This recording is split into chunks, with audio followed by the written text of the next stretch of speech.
Ladies and gentlemen, now introducing the Warsaw Federal defensive starting lineup for your Cincinnati Steam. The left fielder, number 23, Jake Cates.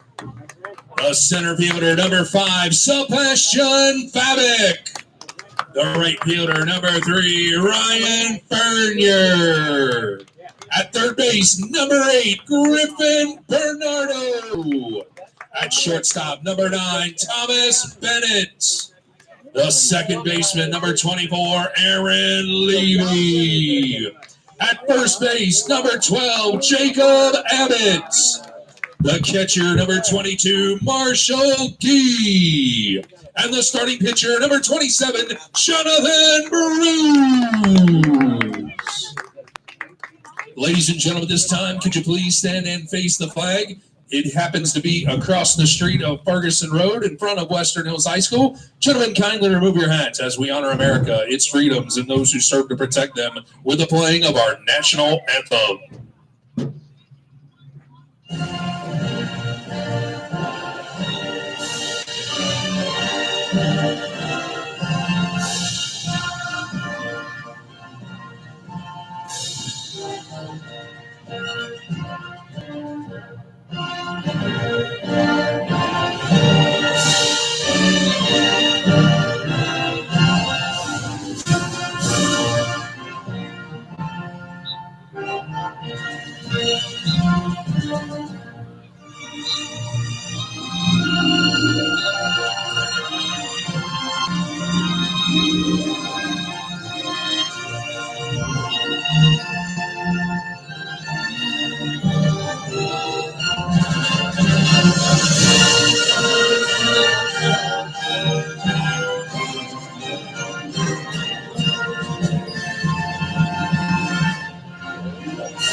Welcome back in, everybody, to Max McCleary Field here at Western Hills High School in Cincinnati, Ohio for game number 37, this 2018 Great Lakes Summer Collegiate League campaign, as the Licking County Settlers, who come in with a record of 9-27, will face off against the Cincinnati Steam with a record of 27-10. Last night, Licking County was able to pull the upset over the Steam, holding on 9-6 after a 5-run outburst in the top of the 6th inning, helped out by 4 Cincinnati Steam fielding errors. Spencer Berg was the winning pitcher last night. Johnny Putnam did get the save. It was a good start by relief pitcher Adam Mays.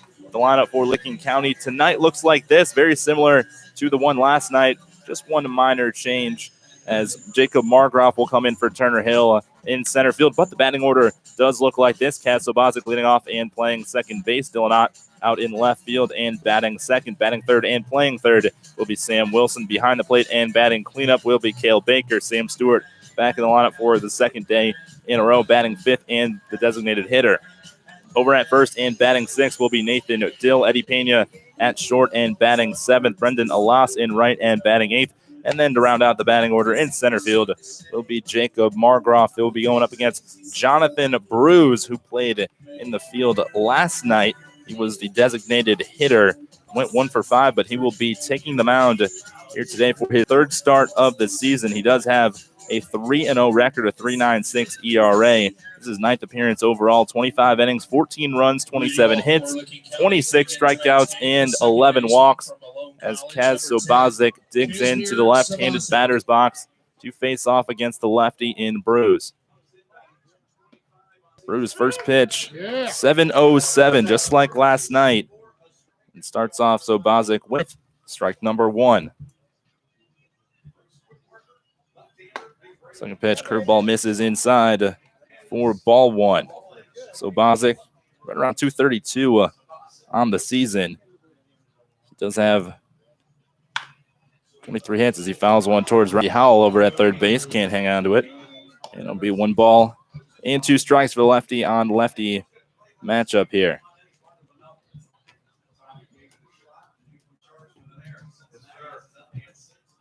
Here's the 1-2. Taking strike number 3. Sobozic goes down looking, and very quickly Jonathan Bruce has 1 strikeout here against this Licking County Settler lineup. Dylan Ott will be coming into the right-handed batter's box now. Ott did have a hit last night. He had 2 actually, riding 4-game hit streak for the righty from Wisconsin. It's been a while since we've been able to say that for Dylan Ott. He started the year very, very hot, one of the hottest batters in the entire league, but had cooled off in the middle parts as he fouls one right back to the backstop for strike 1.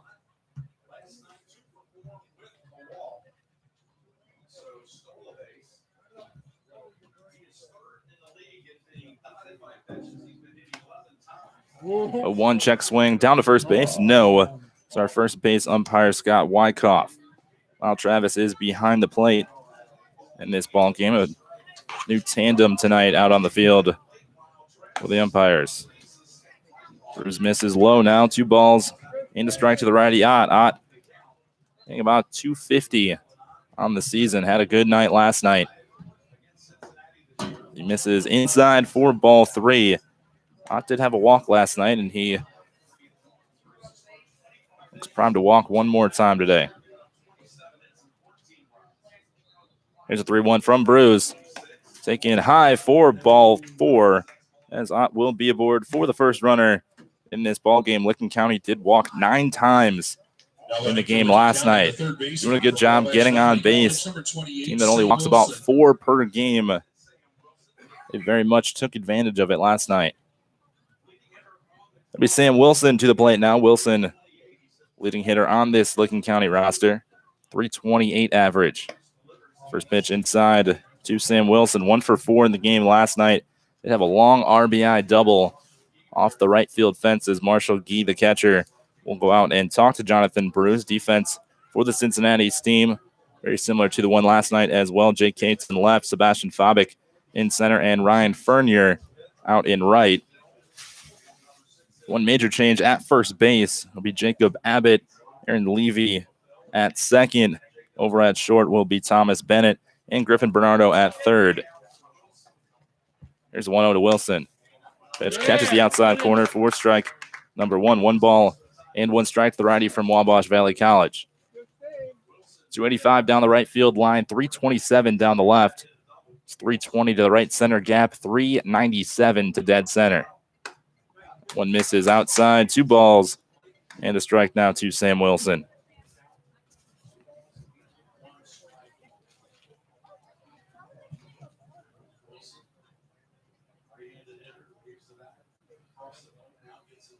Bruce taking a long time. Here's the 2-1. Popped up on the right side of the infield. In foul ground, first baseman Abbott going back over it. It goes towards the foul line and will be caught by the second baseman in Levy. That one was way foul, but the wind blowing it back into the field of play. A strong wind blowing out towards right center from behind the base dugout. And that will retire Wilson for out number 2. Cale Baker will be the batter now. Baker 1 for 2 last night with a 2 RBI single. Right back up the middle. So he nearly took off the head of Pennington, the relief pitcher. It's the first batter that Pennington faced, and really the only damage he let up. He threw well last night, 3 1/3. Gave up no earned runs. Those were not his runs. On as he starts off. Cale Baker with strike one is Jonathan Bruce.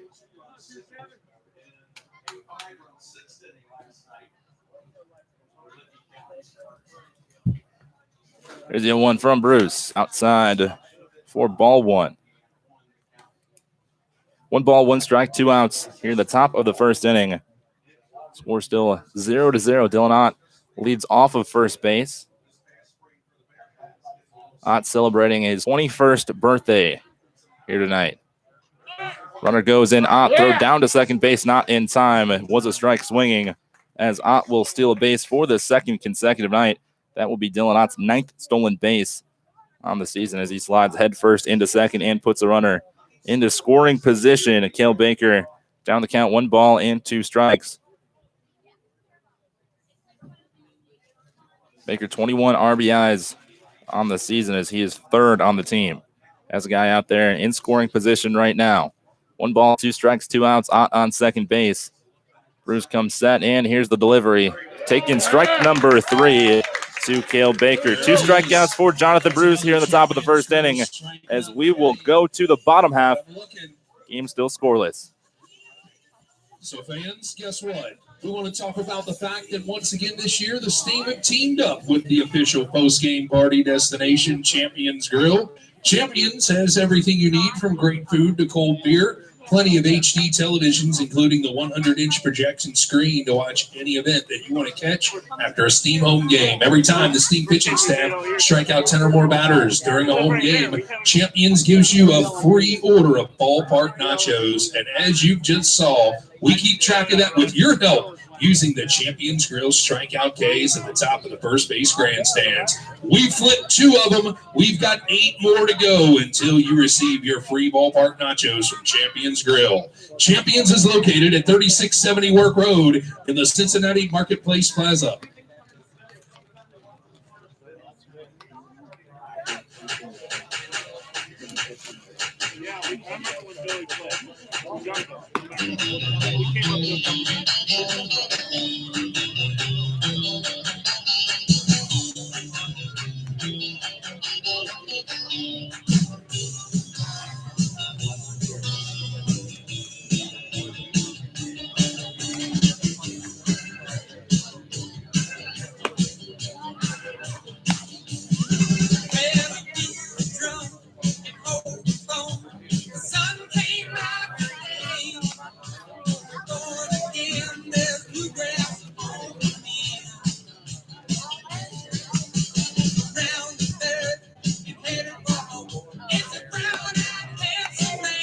Back here at Max McCleary Field in Cincinnati, Ohio. Settlers went out without a peep in the top of the first. It will be the bottom of the first coming up, and the first start of the season for Cannon Duke as he will toe the rubber, a 1-1 record on the year for the 6'1", 180-pounder right-hander from Southwest Tennessee Community College, 7.16 ERA. This will be his 13th appearance overall in 16 1/3 innings, giving up 14 runs, 22 hits, 10 strikeouts, 13 walks as we said his first start of the year. Adam Mays got the start last night in his first start, so Michael Sandman, the head coach, going with the relievers to start off this ball game. Johnny Putnam, if you remember, his starter got the save, his second one of the season. The defense behind Cannon from left to right in the outfield will be Dylan Ott, Jacob Margroff, and Brendan Alas. In the infield, first to third, Nathan Dill, Cas Bozic, Eddie Pena, and Sam Wilson with Cale Baker catching behind the plate. Batting order for the Cincinnati Steam, Sebastian Fabic leading off, Marshall Gee batting second. Batting third will be Jake Cates. Cleaning up will be Griffin Bernardo. Will be followed by Persinger, Bennett, Levy, Fernier, and Abbott. Looks like Cannon taking maybe an arm sleeve off of his right pitching arm. Throwing it over to Nathan Dill at first base. A little bit of a delay before we start here. Settlers going with their dark blue uniforms, gray pants, blue socks, white Settlers scripted across the front with the red hats. Cincinnati Steam, all white. Steam right across the front of their jersey. White pants with the blue piping down the side. First pitch from Cannon Duke, curveball inside for ball number 1 to Sebastian Fabic.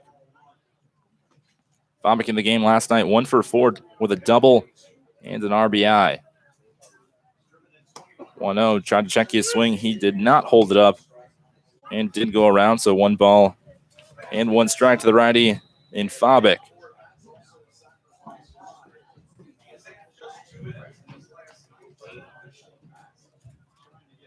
1-1 popped into foul ground down the right side, but it will get out of play. And Fabik will be down to the count. 1 ball and 2 strikes. Fabik, 5'11", 190 pounds from Lebanon, Ohio. He plays at Ohio University. Settlers back in Athens on Saturday for a doubleheader against the Copperheads. Here's the 1-2. Curveball just misses inside. Evens count at 2 balls and 2 strikes. Fabik did have a sacrifice fly in the game last night. That was in the 8th inning. And Cincinnati trying to make its comeback, scoring 3 in the 8th. Cut the lead in half, fouled off. Staying alive against the righty Kanan Duke. Lincoln County was up 9-2 at one point against this team. This team came roaring back in the 7th and 8th inning, scoring 4 before Johnny Putnam shut the door in the 9th. Here's the 2-2. Curveball hanging into center field. Margroff will not be able to come up with it, and it will drop in front of him. That's our first base hit of the ball game as Sebastian Fabik leads off with a single right back up the middle. And Cincinnati very early on has a runner on base. That'll bring Marshall Gee, the catcher, to the batter's box now. Gee in the game last night, also 1 for 4. He had an RBI and a walk. Sebastian Fabik on first base. Marshall Gee, the catcher, coming in the left-handed batter's box as Kanan Duke going to the set. Gee fouls it right back to the backstop. 4 strike number 1. Marshall Gee, 361 batting average on the season. Has 26 hits in 72 at-bats, 10 RBIs, 3 home runs for the University of Kentucky product.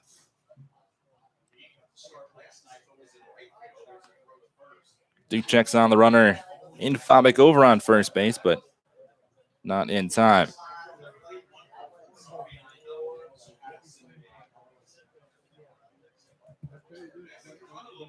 Checks one more time over on Gee, but again, not in time.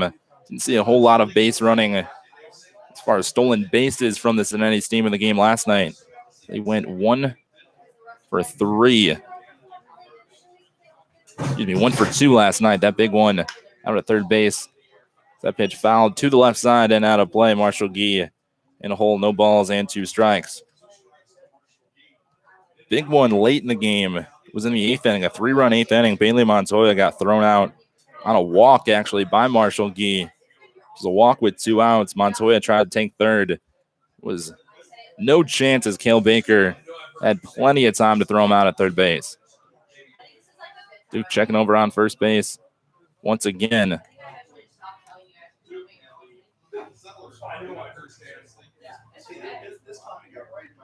Fabik does have 9 stolen bases on the season. He's tied for second. Ryan Fernier has 14 with the lead for the Cincinnati team. Here's the 0-2 to Gee. That one outside goes off the glove of Baker, but stays right in front of him. 1 ball and 2 strikes to lefty and Gee.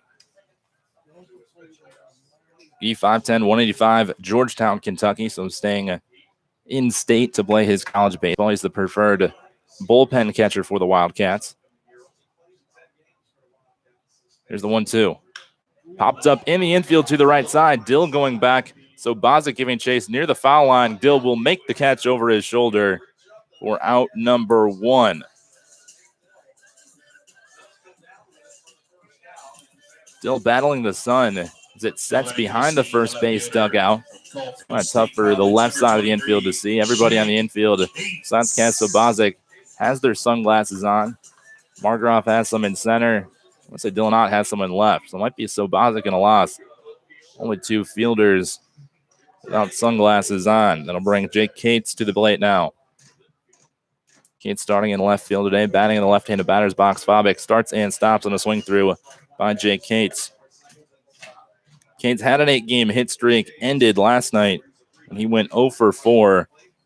Didn't have a strikeout and a walk, so did extend his on-base streak to 9 games, but was hitless.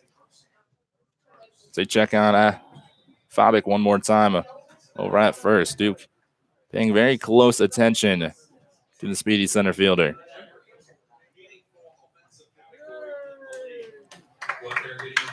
This one hit hard in the center field. Margroff coming in, and he will have time to make the catch as Kate hit that one on a line.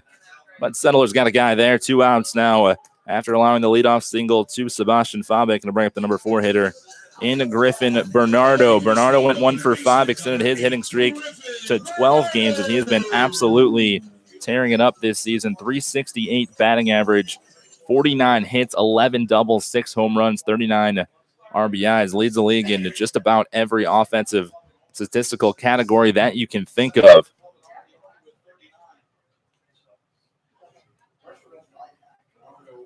First pitch to Bernardo as he fists that one towards the first base dugout. We got the Reds mascot here right in front of us saying hey to the crowd at Max McCleary Field.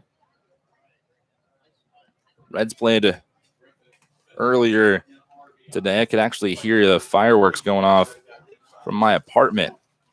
Just kind of sitting there relaxing as Fabic takes off. Pitch outside for a ball. Throw down from Baker, not in time.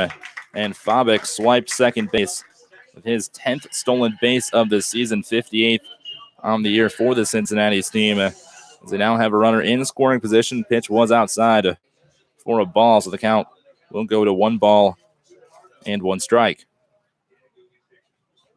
Reds won earlier today over the Cardinals, 7-3 at the Great American Ballpark. Pitch bounces in the dirt. Good block by Cale Baker. I'm sitting in my living room, just hanging out in my apartment as I'll be heading to UC in less than a week for grad school, coming up pretty quick, but I was just sitting there kind of hanging out and fireworks starting going off. I wasn't really sure what was happening, then remembered, oh, yeah, there's a ballpark right across the river. Bernardo fouls it off out of play to the right side. Won't even count at 2 balls and 2 strikes. Don't forget, those balls land on the concourse. There is a reward for you at the concession. Bernardo has struck out 29 times this season. That's 3rd most on this Cincinnati team. So he will be strikeout prone, but still, again, a very dangerous hitter for this team. 2-2 pops up into shallow right field. So Bozic going back, and he will call off a loss and make the catch. So a leadoff single does not come back to bite Cannon Duke as he's able to retire the next 3 batters on 2 pop-ups and a flyout. We will go to the seconds. We're still scoreless. He'll take a selfie with you. That's right. We've got kids all over the place in the grandstands, out in the concourse area, and the biggest kids of all, Mr. Red, are out right field. Hey, and if you're ready to suit up for some football, this is the first day for pads for Ohio high school football. Let's give it up for the Western Hills Mustangs, working hard out there on the football field tonight. Also, while we're giving shout-outs, ladies and gentlemen, just want to let you know that for a special concession stand deal while supplies last, we have pulled pork sandwiches, $2.50 while they last. They're going fast. I want to thank Mr. Steve Brown for cooking that up. That's some delicious pulled pork, and you can get you some of that. $2.50 per sandwich while supplies last.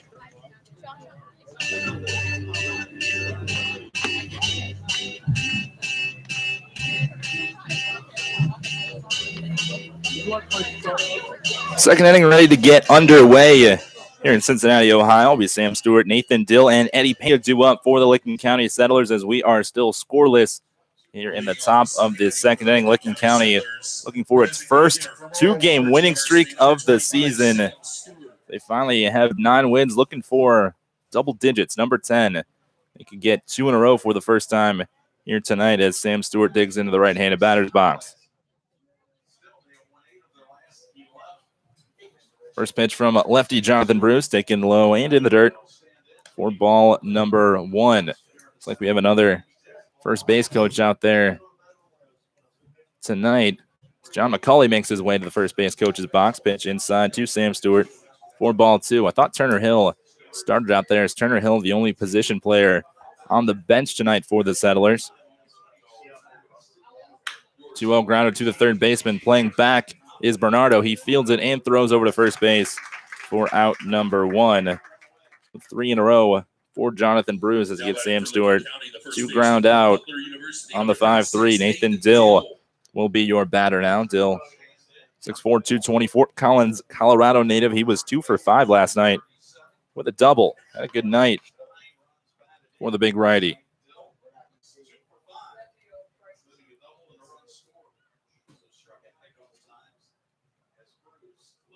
First pitch from Bruce taken on the inside corner for strike number 1. And football practice going out in right center field for Western Hills High School. You may have heard the PA announcer saying it's the first day for pads for Ohio as Dill swings through for strike 2. No balls and 2 strikes. Mustangs getting some reps in out there. Football season right around the corner. About a week from tomorrow with the NFL Hall of Fame game. Last full week we'll have as Dill goes down swinging. 3rd strikeout of the game for Jonathan Bruce here early on. And he is dealing thus far. Only allowed 1 base runner, and that was on the walk to Dylan Ott. As Eddie Pena comes to the plate now. Pena 0 for 5 last night. Did reach on one of those 6 errors given up by the Cincinnati team, and he would come around to score a run. First pitch from Bruce, high and outside for ball 1. Eddie's parents in town for the final game tonight. He said they'll stay the night here in Cincinnati, then start heading back to California tomorrow. So he takes on the outside corner for strike 1. Dan through batting practice again. The guys were saying yesterday, I was talking to him about it. They said he can bring it. Got good zip on that ball as the inside outside one towards the first base dugout. 1 ball and 2 strikes to count. He's had a high school coach back in California, so I'm sure this isn't the first batting practice he's thrown. 0-2, 2 outs to the righty and Pena. Here's the pitch. This one fisted, drops in front of second base. Be a tough play for Levy. He'll pick it up, throw to first, and not in time. As the Speedy Pena will get the first base hit of the day for the Licking County Settlers. So you can cancel the postgame show. Settlers have their first base hit of the day, and that will bring Brendan Alas to the dish now. Alas 2 for 4 with a double last night. He had himself a good ball game. Brought one of his old Northern Kentucky teammates with him to the game. But he played for the Cincinnati team last year. So we hung out up here in the press box talking to everybody as Alas takes for ball 1. Alas did reach base 4 times, however. He had a walk and an error, scored 2 runs. So he was on base all night. Here's the 1-0, swings through, and evens the count at 1 ball and 1 strike. Alas 6'1", 210 from New Albany, Ohio, as we said, is at Northern Kentucky University. This one grounded to the second baseman, and Levy picks it up, flips to second base, and will retire the side. So the Settlers finally get its first hit of the ball game, but they still do not score a run. We will go to the bottom of the second. Steam and Settlers tied at 0. Fans, we'd like to welcome the return of Effin' Good Chicken Tenders, located at 5102 Crookshank Road. Effin' Good Chicken Tenders specializes in fresh hand-breaded chicken tenders, homemade sauces, coleslaw to die for, and the world-famous bacon mac and cheese. Select from the trifecta, quattro, and big dude combos, or cater your party with a quarter mess, half mess, or full mess of Effin' Good Chicken Tenders. Effin' Good Chicken Tenders, real chicken, real fast, real good.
Bottom of the second here between the Cincinnati Steam and the Licking County Settlers. We are still scoreless as Cannon Duke will head out to the pitcher's mound for his second inning of his first start of the season. He's faced 4 batters in the first inning, allowed a leadoff single to Sebastian Fabik, but had no issues with the middle of the order after that. First pitch to Eddie Persinger was taken outside for ball 1.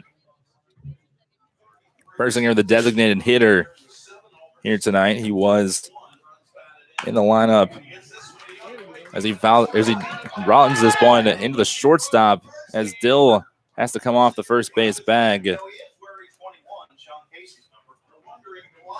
That won't be safe as kind of a weird play just happened. Looked up, Persinger not running hard out of the box. Looks like he didn't see it. He's talking to his dugout and his first base coach and Andy DePeel right now.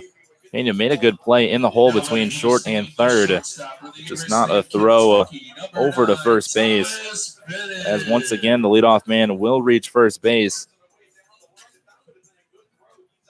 So to bring the shortstop, Thomas Bennett, to the plate now. Bennett, the right-handed batter from Frankfort, Kentucky. Takes off-speed pitch right over the middle for strike number 1. Bennett last night was 1 for 2. He was hit by a pitch. He also walked and struck out. Bennett on the season, 234 in batting average, does have 11 hits. He swings through that pitch. Not a full swing. He was fooled by the off-speed pitch by Cannon Duke. Bennett 8 RBIs, 10 walks, 16 strikeouts on the season. He's teammates with Marshall Gee at the University of Kentucky. 0-2 from Duke. Taking on the outside corner. Strike number 3 as Duke paints the outside corner for his first strikeout of the game. And then out number 1 here in the bottom of the second inning. Second baseman Aaron Levy will come to the plate now. Levy 1 for 1 last night. He also had 2 walks. He was on base 3 times. He has actually had a walk in his last 5 games. Has a 6-game hitting streak as well. Always on the base paths. So he takes curveball in the dirt from Duke for ball number 1, 263. Batting average this year for the 6'3", 185-pounder from Cincinnati, Ohio. Also plays at Ohio University, so another Bobcat here in the lineup. We got 2 Wildcats and 2 Bobcats. There's the 1-0. That one bounces and gets past Baker off the wild pitch. Persinger will head into second easily. That will be 2 balls and no strikes to lefty Levy. Levy 263 batting average on the season, 26 hits, 4 home runs. Let's have 20 RBIs and 21 walks.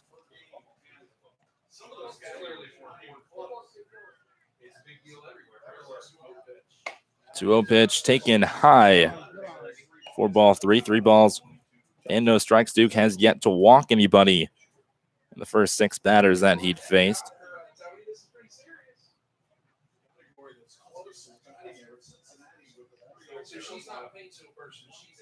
Here's a 3-0. One taken on the inside corner for strike number 1. Duke able to find the strike zone for the first time against Levy.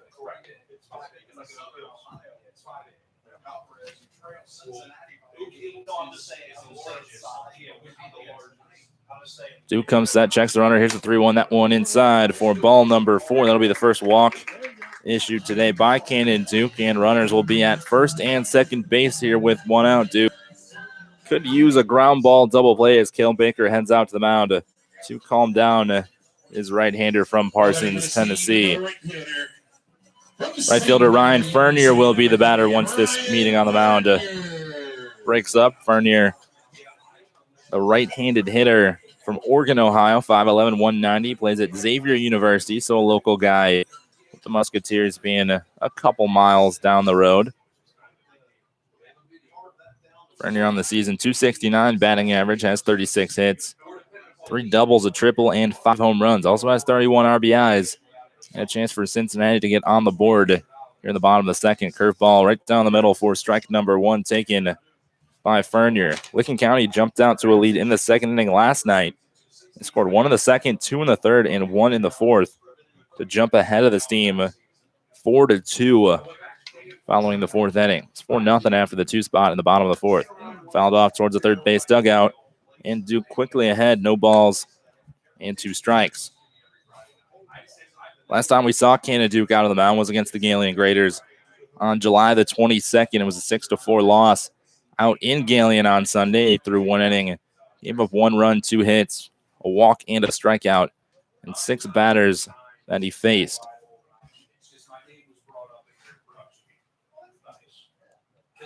Duke coming set. 0-2 count, checks his runner over on second base in Persinger and delivers the 0-2, sticking his bat out and fouling it out of play was Fernier, as just trying to stay alive against the side armor from Tennessee.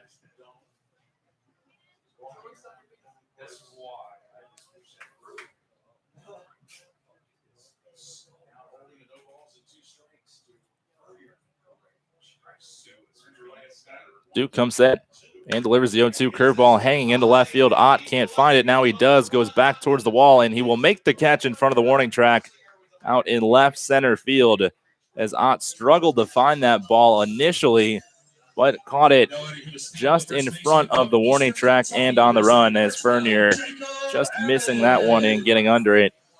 Looked like it might carry as the wind blowing out kind of towards left center. It's whipping around. It's only 1 flagpole across the street in front of the high school. Couldn't find it yesterday when we were playing the national anthem. Everybody was looking out that way, but couldn't see it. Finally found it here today as the 9-hitter and first baseman Jacob Abbott will dig in. First pitch from Duke, taken low and outside for ball 1. Abbott did not play in the game last night. He only has 1 appearance against the Licking County Settlers. That was back on July the 6th. It was 0 for 5 with a strikeout and a walk. Abbott on the year, 273 batting average, has 18 hits. Pitch outside, and there it gets off the glove of Cale Baker and gets to the backstop as the runners will move up 90 feet. So runners on second and third after the second wild pitch of this inning. Base hit might score 2 here. Abbott only 6 RBIs on the season for another Kentucky native. He's from Lexington, Kentucky, as Duke bounces back with a strike. 2 balls and 1 strike to the righty and Abbott.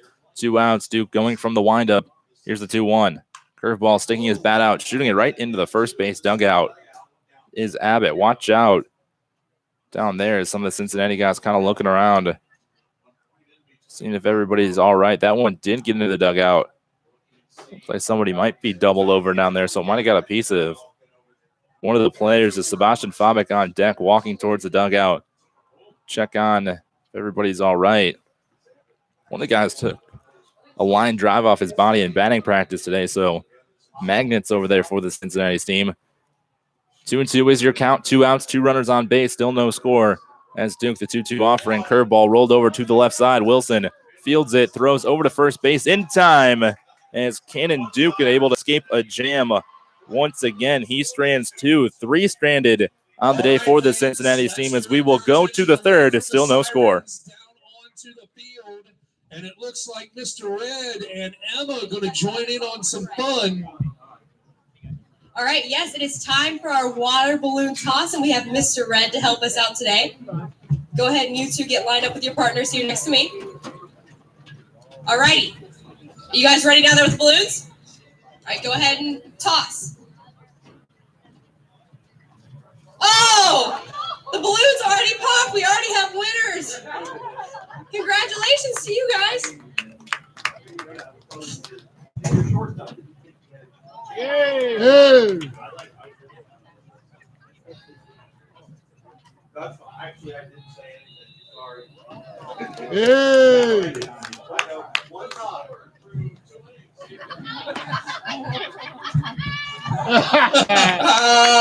I knew Mr. Red had a trick up his sleeve.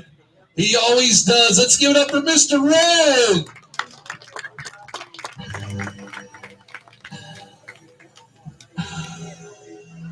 Still no score here through 2 innings of work for both teams. Licking County, no runs on 1 hit, no errors. Cincinnati Steam. No runs on 2 hits, and also no errors. Jonathan Bruce back out on the mound. He will have to face the 9-1-2 batters here for Licking County, and Jacob Margroff, Cass Sobozic, and the birthday boy in Dylan Ott. Margroff, only guy in the order here today that did not start in the game last night. It was Turner Hill out in center field, but Margroff getting the start here tonight. Turner, the only position player on the bench right now for the Licking County Settlers.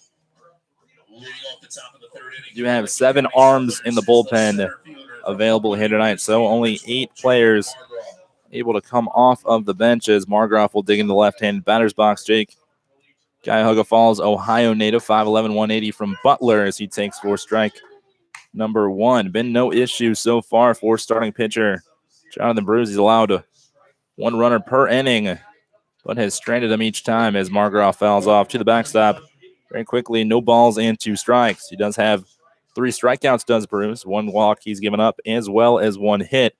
But other than that, not much going on for the Settlers batting order. Lefty Bruce delivers the 0-2. That one high and inside for ball number 1. Bruce has faced the Settlers before. It was a 16-9 win on July the 6th.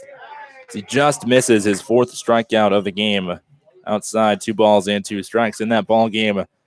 On the 6th, 2 innings, 2 runs, 1 earned, 2 hits, 4 walks and a strikeout in 13 batters. Working fast. Here's the 2-2. That one will be strike 3 as gets the call. His 3rd strikeout, looking 4th on the game for Jonathan Bruce, and he is dealing right now against these Licking County batters. They'll bring up the top of the order. So 2nd time around for Licking County. We'll see if they can make something happen this time around. Only had 2 base runners the first time around.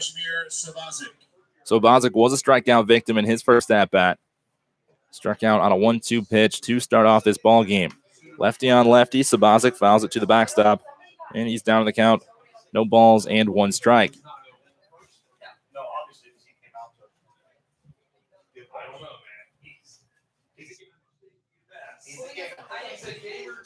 Bruce from the windup, curveball. That one's over for strike number 2. It's always tough for a lefty batter against a lefty pitcher, that curveball tailing away. Obviously, you could say the same thing about righties, but there's something about lefties. Sobozic hits this one on a 1-hop to the shortstop, Bennett. He fields on the run throw, and high is the throw. And Sobozic will reach first base on the error by the shortstop in Bennett. Bennett had a couple errors last night, and he has another one here tonight. It was his errors that really sparked the 6th inning rally for the Settlers. It was a leadoff double by Dillon that inning. And then back-to-back errors by the shortstop Bennett led to 5 runs on 4 errors for Licking County. Dylan Ott, the batter now, as he swings through and fouls it to the backstop for strike 1. Dylan Ott was the first base runner of the game for Licking County. It was a walk in the first inning on 5 pitches.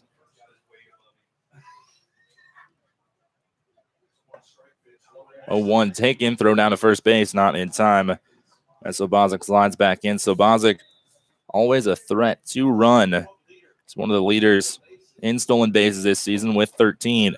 Turner Hill right behind him with 12. And Sam Wilson does have 11. Only guys with double-digit stolen bases. Here's the lefty Bruce. Sobozic taking a big secondary. Pitch was taken outside for ball 1.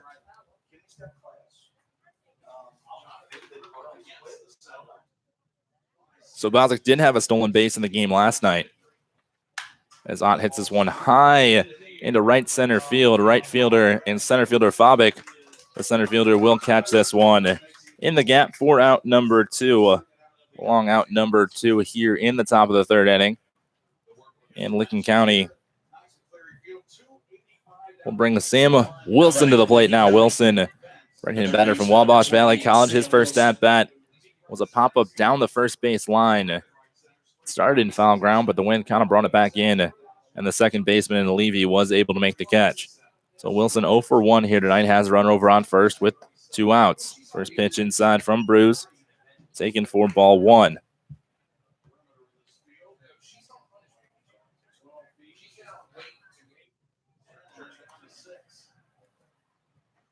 Bruce coming set, checking So Bozic over on first. Here's the 1-0. That one taken high for ball 2. Wilson riding a 5-game hit streak right now. 1 for 4 with a long double in the game last night. Hit it off the black chain link fence that separates the football field and the baseball field. Here's the 2-0. That one catches the outside corner for strike 1. Found out after that hit that the big fence in right field spans from the right field foul pole out just past right center field. As Sobozic runs towards second, Wilson hits this one in the air to right field at that chain link fence, and it's going to hit off of the scoreboard as Sobozic will round third. He will head for home. Wilson going to second. The slide from Sobozic safe as he will slide head first into home plate, and Sam Wilson will go off the fence once again for an RBI double, as that will be Sam Wilson's 23rd RBI of the season. And Licking County on the board here in the top of the third inning as they will strike first for the second day in a row on top of the first place Cincinnati Steam after Wilson tattooed that one into right field.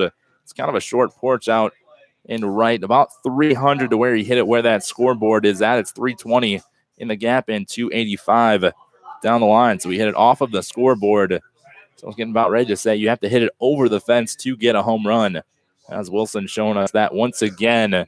That'll bring Cale Baker to the plate now. Baker hits this one down over the second baseman's head. Wilson going to be waved around from third.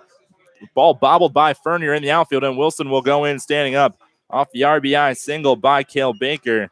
So the future college teammates at Wabash Valley College go back-to-back base hits. That's going to be Cale Baker's 22nd RBI of the season, and Licking County, a crooked number up on the board here in the top of the third inning off the back-to-back RBI hits by Sam Wilson and Cale Baker. That'll bring Sam Stewart to the plate now. The two Sams. He grounded out in the second inning. 0 for 4 last night. This is outside. 4-1 is Bruce.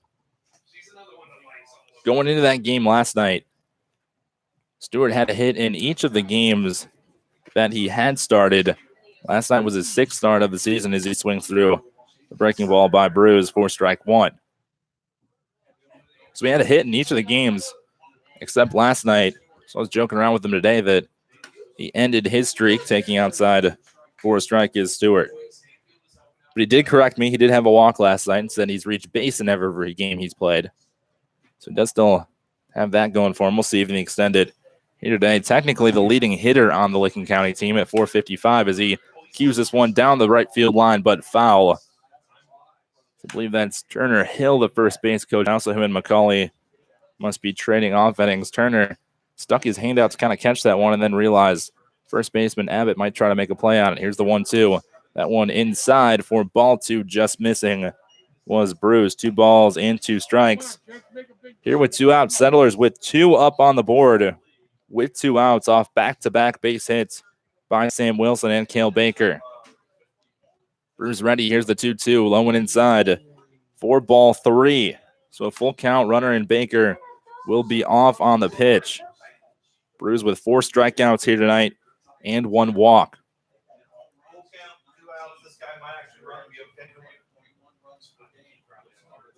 Bruce comes set. Baker goes, and ball 4 outside.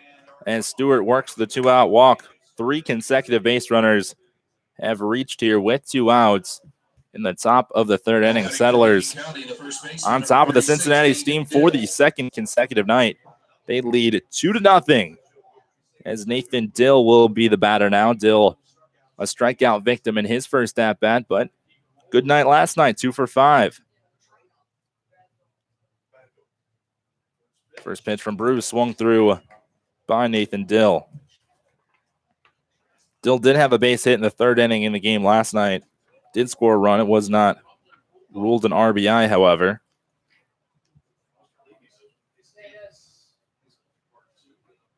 Here's the 0-1.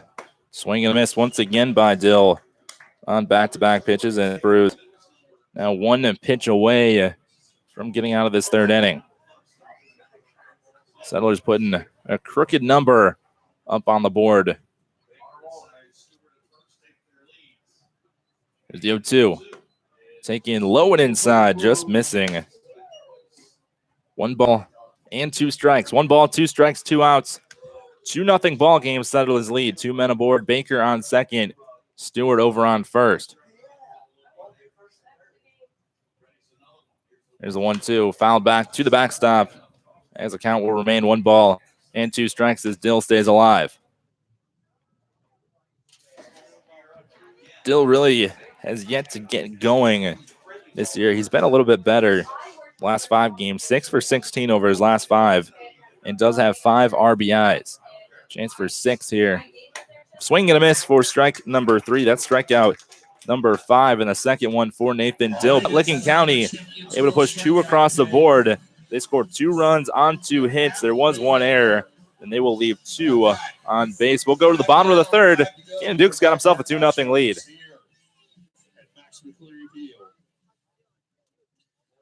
Kroner Dry Cleaners has been providing quality dry cleaning and laundry services in the greater Cincinnati area since 1939. And this season, Kroner's is happy again to sponsor the Cincinnati Steam Dirtiest Player of the Game. Kroner's is located in Cheviot at 3820 North Bend Road. You can give them a call at 661-1400. That's the Dirtiest Player of the Game, sponsored by Kroner Dry Cleaners, the official dry cleaning and laundry service of your Cincinnati Steam. Also, fans, FX Fitness is the place where the Cincinnati Steam players go to work out, and so should you. Between games, the Steam players keep their bodies fine-tuned at FX Fitness. FX Fitness has one simple goal: to build a culture for their members that focuses on them achieving their goals and getting real results. FX Fitness is located at 3694 Work Road in the heart of the Cincinnati Marketplace Plaza, and you can visit them online at fxfitness.net. Get fit with FX Fitness.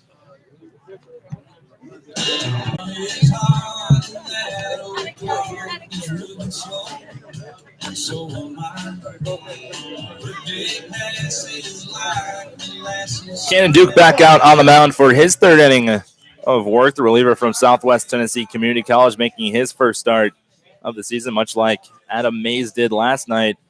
Mays did pretty well his first start, 3 and 2 innings of work, 2 runs, 4 hits, 2 strikeouts, and 2 walks. As Duke has allowed 3 base runners in this game, but has stranded all 3 of them as he will face the top of the order in Sebastian Fabic. General Manager TJ Lyons unable to make the trip tonight, but he's watching on our YouTube stream right now with his good work buddy Chris Verosco. We appreciate you guys for tuning in and checking it out. As Fabic, first pitch swing, line drive into right field. That will get down. Fabic wasting no time with his 2nd hit of the night. He's 2 for 2. And once again, Cincinnati Steam will put a man aboard. Duke has been able to shut the door, however, whenever allowing a base runner. First inning started off much like this one. Got the next 3 guys. 2nd inning allowed a leadoff single. Was able to get 3 out of the next 4. And strand 2 men at 2nd and 3rd base. Marshall Gee, the left-handed hitting catcher, will be up now. Gee popped up to Dill at first base as Duke checks on Fabic over at first. Fabic does have a stolen base. Stole 1 in the 1st inning.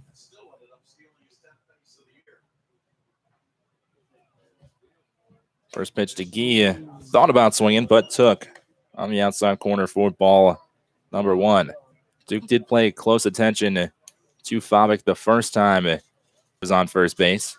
Fabic, however, would eventually steal 2nd base with 2 outs. Duke comes set. Wilson creeps in from 3rd. That pitch inside. 2 balls and no strikes. The catcher in Marshall Gee.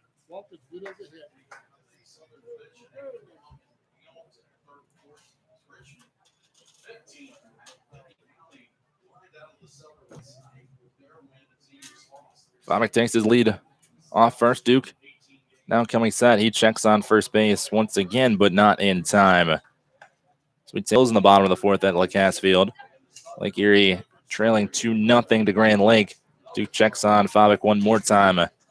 Mariners or Monarchs in the bottom of the 4th from Flat Rock Field in Lake Erie. Top of 4 from Marshfield and Muskegon. The Clippers up 2-0 over Lima.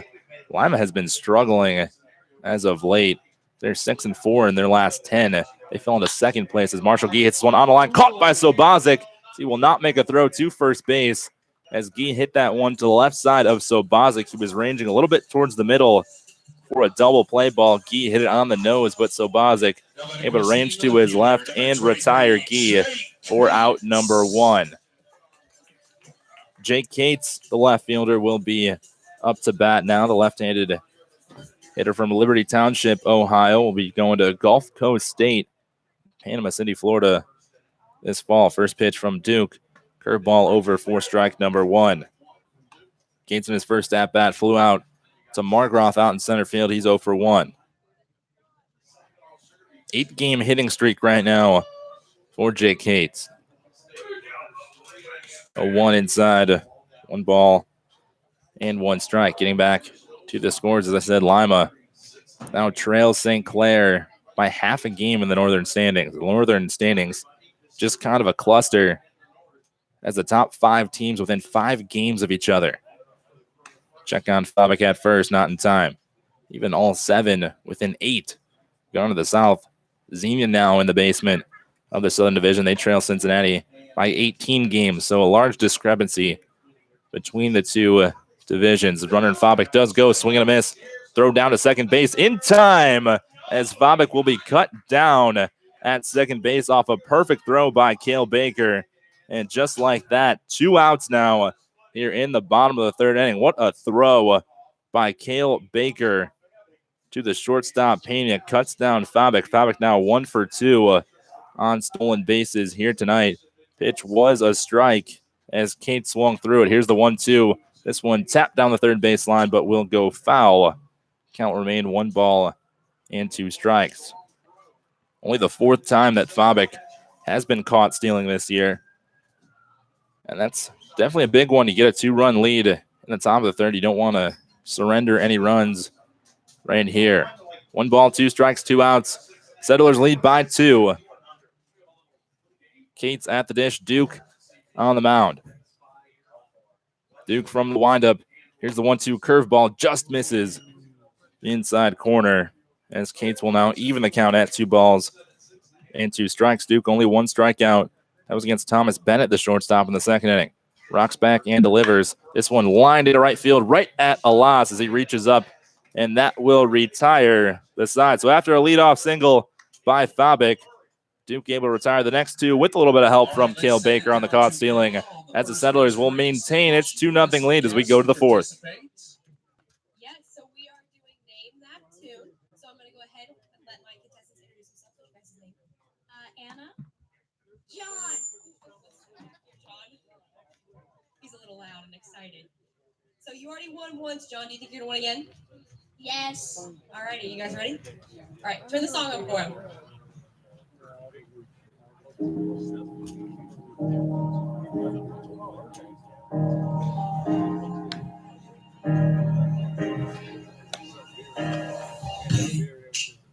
I was doing just fine before I met you. I drink too much and that's an issue. Oh, I know this one. All right, she's got it.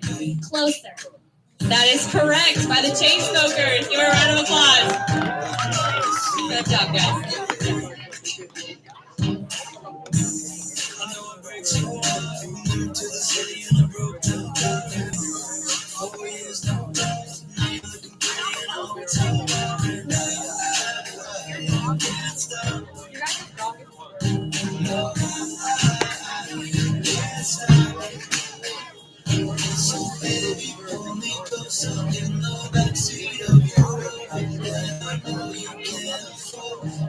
Settlers coming to bat after another scoreless frame hosted by starting pitcher Cannon Duke. 2 up for the Licking County Settlers against starting pitcher Jonathan Bruce. First pitch coming into Eddie Pena, lifted into shallow center field as Fabak will take a couple steps in off to his right and make the catch. So Pena goes down for the first time today, and that will be out number 1 here in the top of the 4th inning. Brendan Alas, the batter now, starting in right field today. He was 2 for 4 in the game last night, 0 for 1 so far tonight. Rolled over to the second baseman, Levy, in his first at-bat. Now going to the 2nd time against Bruce. First pitch from Bruce, taken on the outside corner for strike number 1.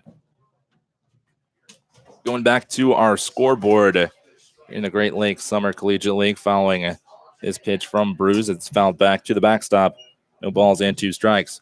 Southern Ohio leads Galeon 4-3 in the bottom of the 4th. That's a big game as Southern Ohio trails Cincinnati by only a game. So if scores hold up as they do right now, Cincinnati and Southern Ohio will be tied for the lead. As Loss goes down looking, painting the outside corner is Jonathan Bruce. And he now has 6 strikeouts on the day, at least 1 in each inning. 6 strikeouts here in the top of the 4th inning. Just look past the 3rd inning. Really hasn't had much trouble. It was the error that started off the inning, much like last night.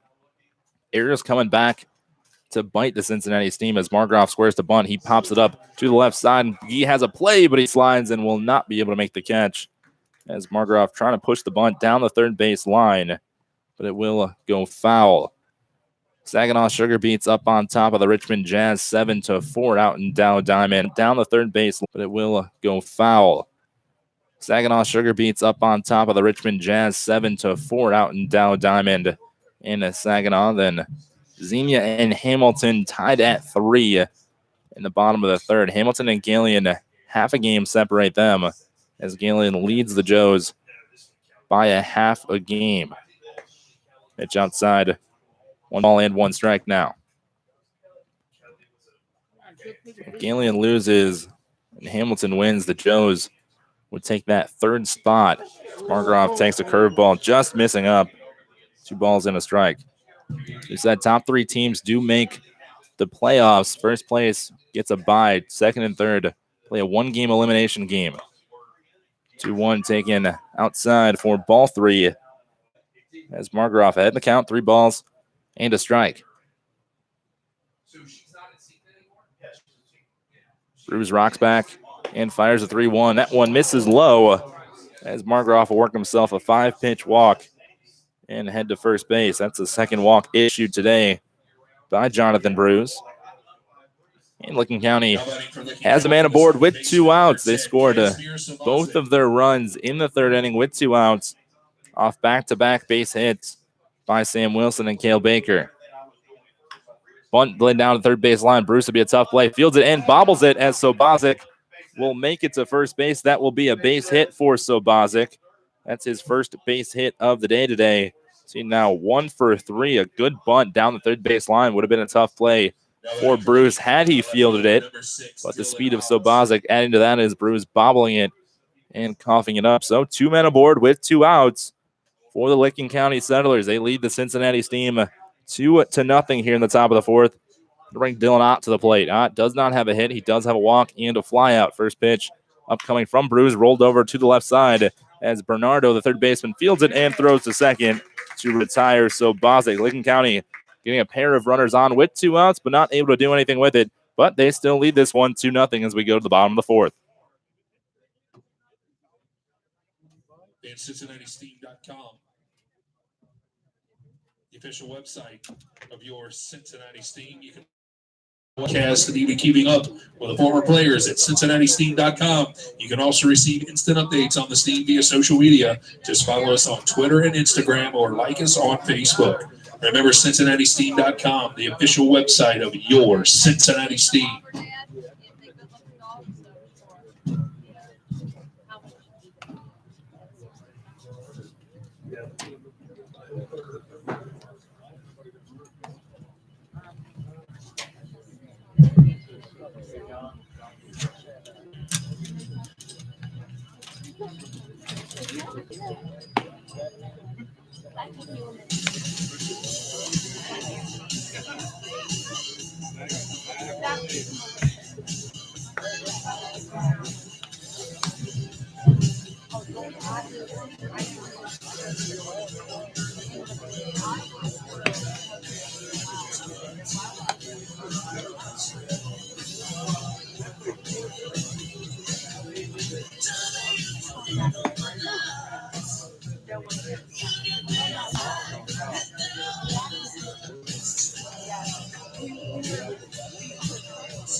Leading off of the steam in the bottom of the fourth inning, the third base. Back here at Max McCleary Field on the campus of Western Hills High School, Licking County leading Cincinnati by a score of 2-0. Cannon Duke back out of the mound. He'll have to face the 4, 5, and 6 hitters. He starts off Griffin Bernardo with a curveball on the inside for ball 1. Bernardo, Persinger, and Bennett due up for this team as they try to put up some runs against the reliever turned starter in Cannon Duke. Pitch taken on the outside corner for strike 1, 1 ball, and 1 strike. Now, this was the inning that gave Adam Mays a little bit of trouble as he did allow 2 runs in that inning. Was not able to make it out of the inning. That pitch misses in the dirt for ball 2. Mays didn't have a strong outing, as we said, 3 2/3. He gave up 2 runs on 4 hits. 2-1 offering from Duke. Swing and a miss by Bernardo. Evens the count at 2. Bernardo 0 for 1 today. Popped up to the second baseman, Sobozic, his first.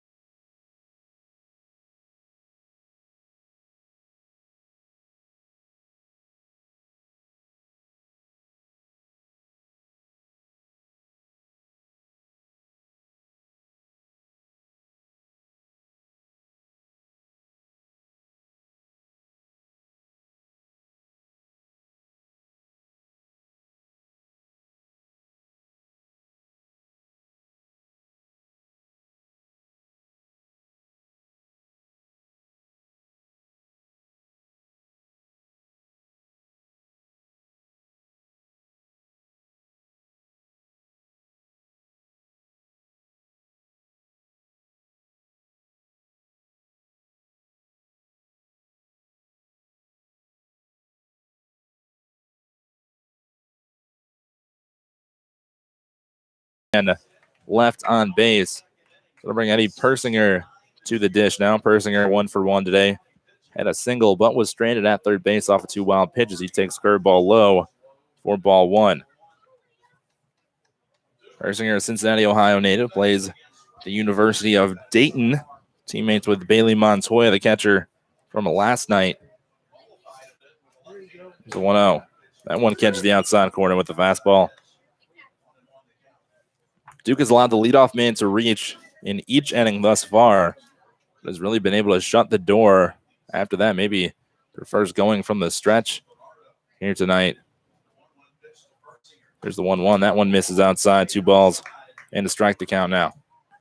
First inning allowed the leadoff man, got the next 3. Second inning allowed the leadoff man.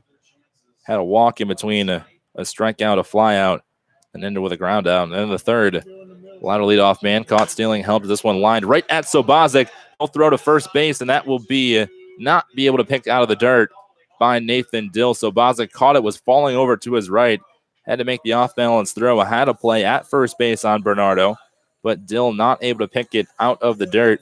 But again, out number 1, following a base hit by the Cincinnati team. They led off each inning with a base hit. That's one out here in the bottom of the 4th. That's first pitch to Bennett will be taken for a strike. Bennett was a strikeout victim in his first at-bat, only player on the Cincinnati team roster thus far that has struck out against Cannon Duke, and it was looking. Duke from the stretch. Here's the 0-1. That one over for strike 2, and Bennett struck out on 3 pitches in his first at-bat. He is well on his way maybe to 1 more. Duke checking the runner in Bernardo over at first. Bernardo, very short lead. Here's the 0-2. That one, strike number 3, as Bennett goes down looking for the second time today. And again, on 3 straight pitches, as Duke has his number as we approach the end of the 4th inning. So after a leadoff single, Duke retires the next 2 batters. That'll bring the second baseman, Aaron Levy, to the plate now. Levy, after the walk in the second inning, has now walked in 6 straight games. He still has a 6-game hitting streak he's trying to work on. He does not have an official plate appearance here today. He walked twice in the game last night. Duke checking on Bernardo over at first. Bernardo, a very short lead. He only has 1 stolen base. He's 1 for 2 on the year, so not much of a threat to run, but Duke has shown caution when allowing base runners to reach. First pitch hit high into right field. A loss looking up. That ball will be up and over the fence in right field as Levy tattoos that one over the giant towering fence in right field. We've seen Sam Wilson hit it a couple times, but Levy able to put that one over the wall. That's home run number 5 on the season. RBIs 21 and 22. And with one swing of the bat, Aaron Levy ties this ball game up as the team finally get Cannon Duke here in the bottom of the 4th, and it is a brand new ball game. Bernardo scores and Levy scores off the 2-out, 2 RBI home run by Aaron Levy. That'll extend his hitting streak to 7 games. What a way to extend that hitting streak. Duke had pitched well up until that pitch. Really just one mistake so far, and that's been the home run by Levy. So nobody on, 2 outs. Duke going back to the windup. And Ryan Fernier, the batter, he takes curveball down the middle for strike 1. Fernier flew out to left field in his first at bat in the 2nd inning. Here's the 0-1. That one misses inside. 1 ball and 1 strike. Fernier, Xavier Musketeer. There's the 1-1. That one grounded. Q shot to Dill at first base. He'll field and step on the bag. And that will be out number 3. But Cincinnati able to tie this ball game off the deep home run by Aaron Levy to right center field. And we will go to the 5th, all square at 2.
Aaron Levy in the bottom of the 4th inning ties this ball game at 2 as we begin at the top of the 5th. Licking County 2 runs on 4 hits, 1 error. No errors. Can't get that one in my mouth. 1 error by the Steam, however. They have 2 runs on 5 hits and 1 error as Sam Wilson comes to the plate and fouls one out of play to the right side. Wilson 1 for 2 on the ball game. He had the RBI double in the 2-run 3rd inning for the Licking County Settlers. He takes on the outside corner for ball 1. Just missing was Jonathan Bruce. Besides the 3rd inning, he's really had no trouble with the Licking County roster. Pitch in the dirt and outside for ball 2. Wilson followed by Baker and Sam Stewart. If anybody gets on, Nathan Dill. Licking County has left 6 men on base. They've had at least 1 reach in every inning as Wilson hits it hard, but right at the 3rd baseman in Bernardo. Bernardo takes about half a step to his left and snares that one out of the air as Wilson will go down for out number 1. Settlers have yet to get their leadoff man aboard in any of the innings. You flip that over to the Cincinnati Steam side. They're 4 for 4 in this game. As Cale Baker will come to the dish. Baker 1 for 2. So he takes outside for ball 1. Baker had back-to-back hits with Sam Wilson in the 3rd inning on the RBI single following Wilson's RBI double. Here's the 0-1. This one hit high into shallow right field. Fournier coming on. It'll drop right in front of him. Not able to make the play. It was about 8 to 9 feet off of the right field foul line into shallow right field. I thought he had a beat on it off the bat, but Baker 2 for 3 on the day with his second single. As we know, Baker doesn't hit a whole lot of singles. That'll be hit number 26 on the season. 15 of those 26 have gone for extra bases, and that'll bring Nathan Dill into the batter's box. Sam Stewart will ground to shortstop, booted by the shortstop in Bennett. Still has time to get Baker at second base. That'll go down as a fielder's choice for Sam Stewart. Stewart still does not have a hit yet here today. So it's hoping that might be another error by the shortstop in Bennett. Bennett has one already here today, but had enough time to get Baker over at second base. So now Nathan Dill will be the batter. Dill, 2 strikeouts today. Both have been swinging as he takes low into the dirt for ball number 1. 6 strikeouts on the day for starting pitcher Jonathan Bruce. Had at least 1 in each inning. Doesn't have one right now. Still trying to avoid the strikeout for the 3rd time. He hits this one into shallow right field. Fernier and Levy going on with right fielder Fernier calling off his second baseman, and that will retire the side once again. Settlers do get a hit, but no runs. They will leave 1 man on base. We'll go to the bottom of the 5th. Score still tied at 2. The season's featured item, Tide Pods Laundry Detergent. There's no need to use a measuring cup. Just throw a Tide Pod into the washing machine and all your clothes come out clean and bright. Plus, we will include a bag of Downy Unstoppables for that extra fresh smell. Head over to the merchandise area and sign up for the Procter & Gamble giveaway of the night that takes place in the top of the 7th inning. They used to give a month's supply. Now it's only the year before that, they used to give a year's supply.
(9-1-2) due up for the Cincinnati team here in the bottom of the 5th inning. A score tied at 2 as Cannon Duke will head back out to the mound for his 5th inning of work today. It's been very good starting pitching by both teams. Just 1 inning where each pitcher has allowed 2 runs. Jacob Abbott squares to bunt, but takes outside and off the glove of Cale Baker for ball number 1. Abbott 0 for 1 today. He grounded out to end the 2nd inning to Sam Wilson. There was runners on 2nd and 3rd with 2 outs.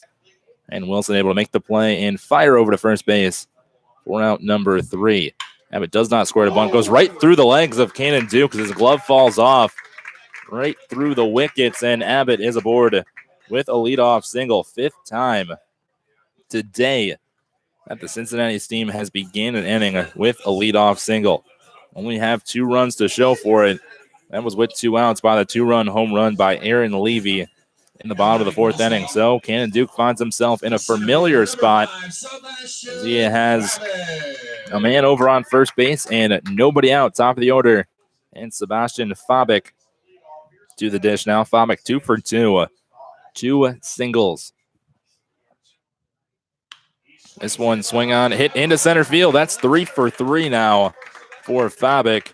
as he has just had Cannon Duke's number. And that will be runners at first and second with nobody out here for Cincinnati. That's Fabic swinging a hot bat in this game. 3 hits. Now batting for the steam, the catcher, number 22. 7 hits on the day for this team. Fabic has 3 of them as Cincinnati probably its best chance to push runners across here in the 5th. As the catcher, Marshall Gee, will dig in the left-handed batter's box. Marshall Gee 0 for 2 on the day tonight. He does have a 5-game hitting streak as time is called by our field umpire. Has a word with pitcher and Cannon Duke. Not sure what that one was all about.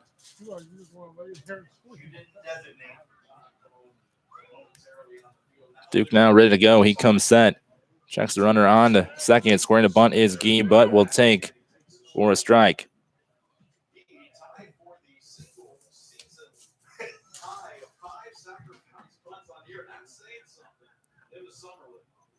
Gee now steps out. Runners at first and second. Nobody out. 0-1 count. 2-2 ball game here at Max McCleary Field. Duke now comes set. Checks his runner once, now twice. He squares the bunt, stabs at it, not able to get it. Throw down to second base, but behind the runner. Good throw from Cale Baker. Might have had Jacob Abbott on second base. It was behind him, shortstop side. However, but no balls and 2 strikes to the catcher, Gee. We'll see if Ryan Lovelace, the third base coach, will put the bunt on one more time. He popped up twice today, once to first and once to second.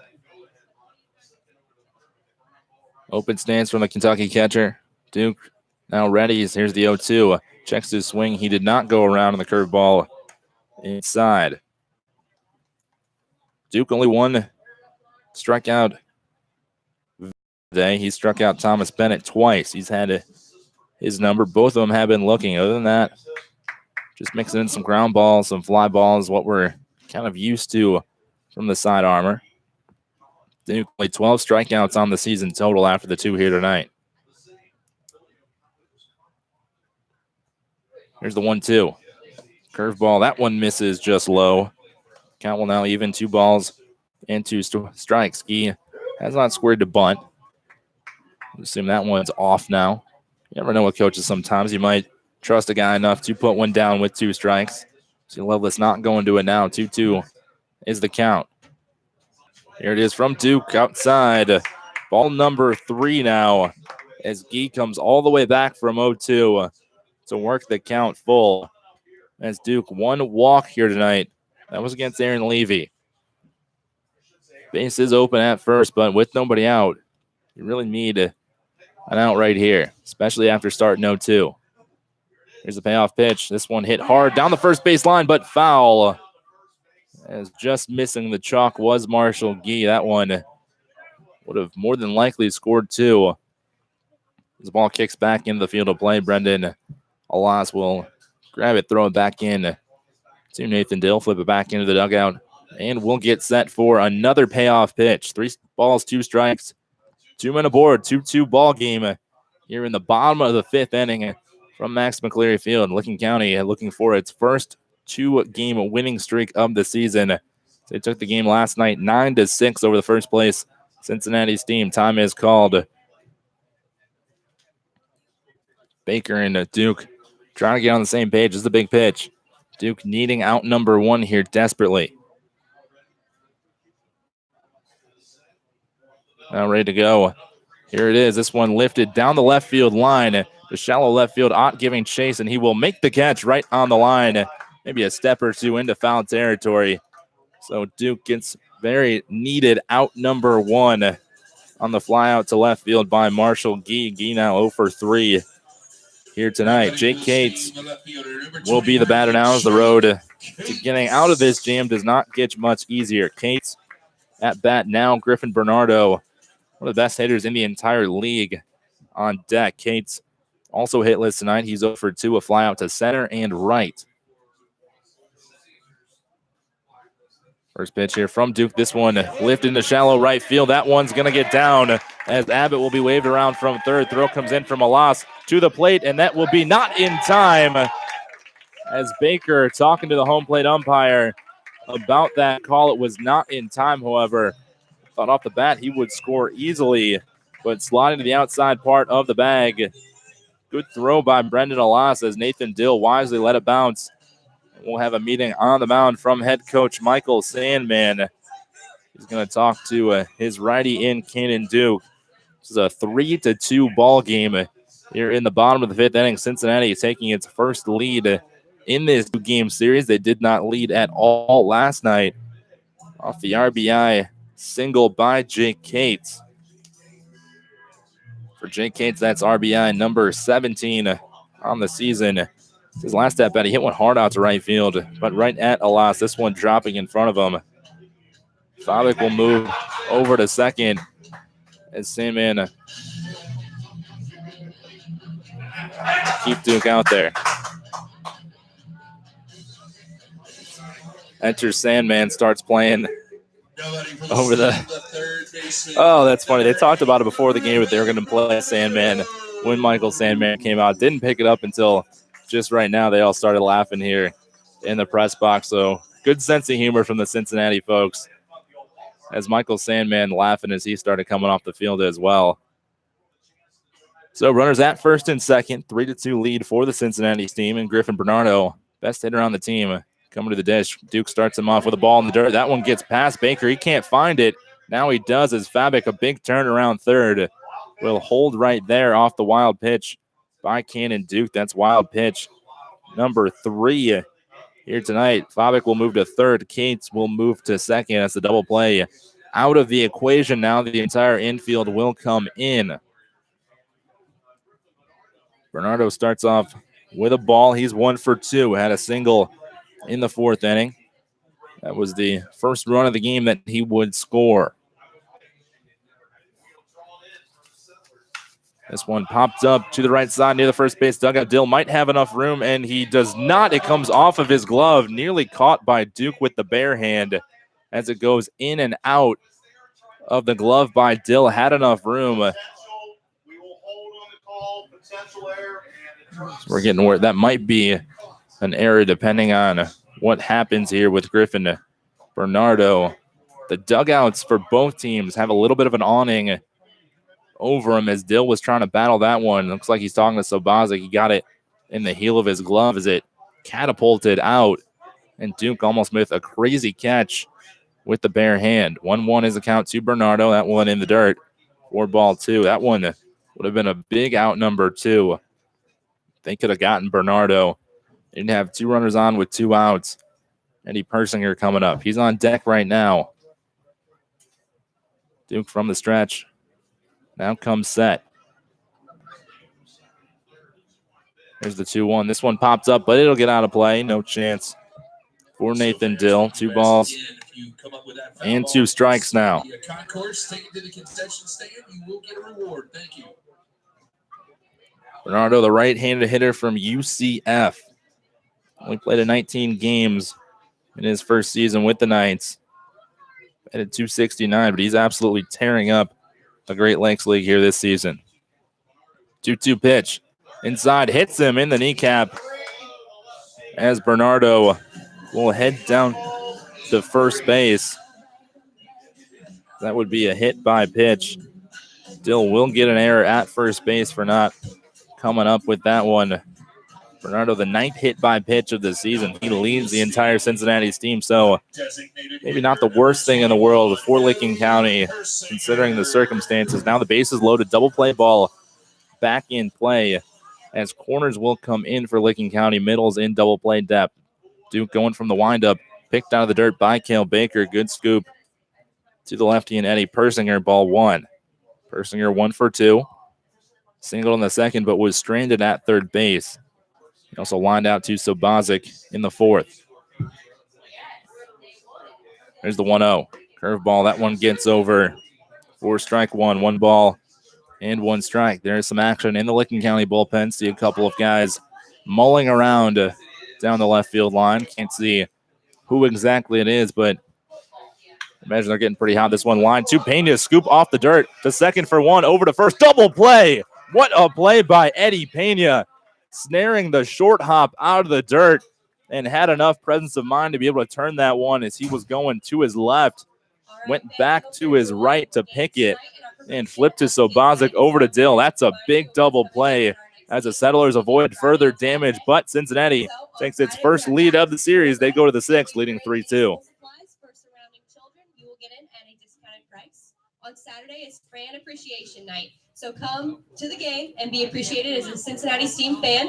We'll have run the bases like we do this evening for our kids. So after the game, any kids that want to go out and run the bases, meet us over at the first base gate after the game is over, and we will take you out there to run the bases. I hope you guys enjoy the rest of the game, and we hope to see you this weekend.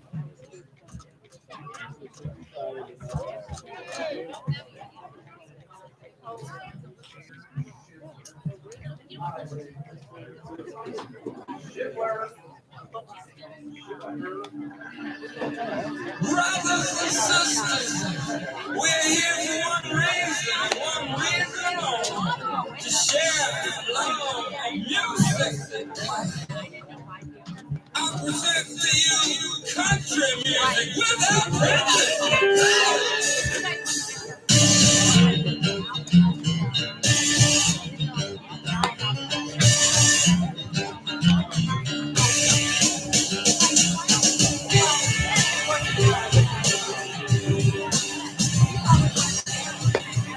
What's the designated hitter? I was buying something. What? What's the last batter? Yeah, the working man's home, so you never get it on the radio. Why they trying to complicate? Oh, if it knows my soul.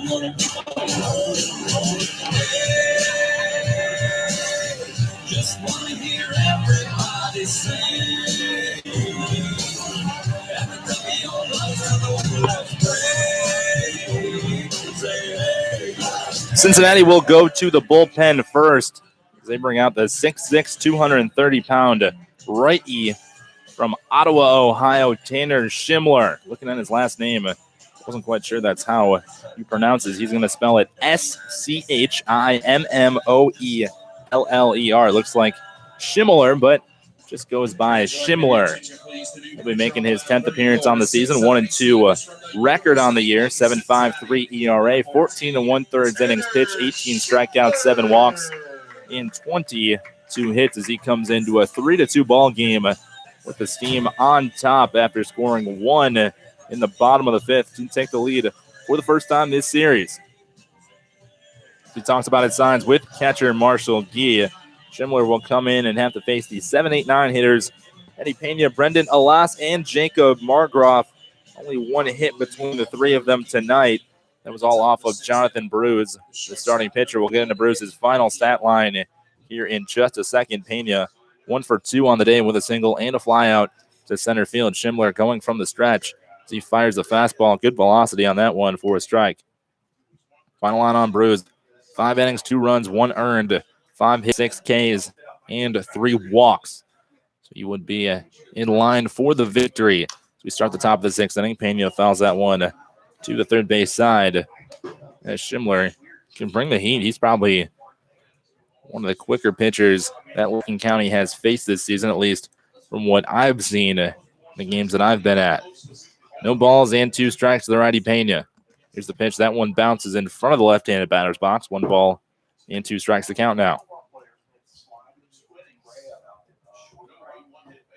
Schimler's last appearance, July the 19th against the Galen Graders. It was a 7-2 victory for this team. Through 2 innings and 7 batters, only allowed 1 hit as Pena grounds this one to the shortstop, Bennett. He fields it, throws to first, and retires. Pena for out number 1. Lincoln County still has yet to get its leadoff man aboard in this game. Cincinnati every single time has gotten the leadoff man aboard. As Brendan Alas will be the batter now, the right fielder from Northern Kentucky, 0 for 2 today. Ground out and a strikeout looking. It was one of 6 strikeouts by Jonathan Bruce. First pitch from Schimler, squaring to bunt is Alas, goes right back to Schimler as he will field it underhand to first and retire Alas. That one right back at Schimler, didn't even have to move. And very quickly, 2 away here in the bottom or excuse me, the top of the 6th inning.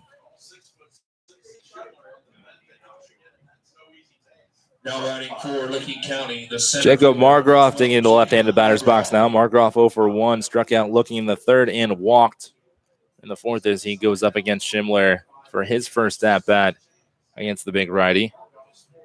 Here's the first pitch. Taken right down the middle for strike number 1.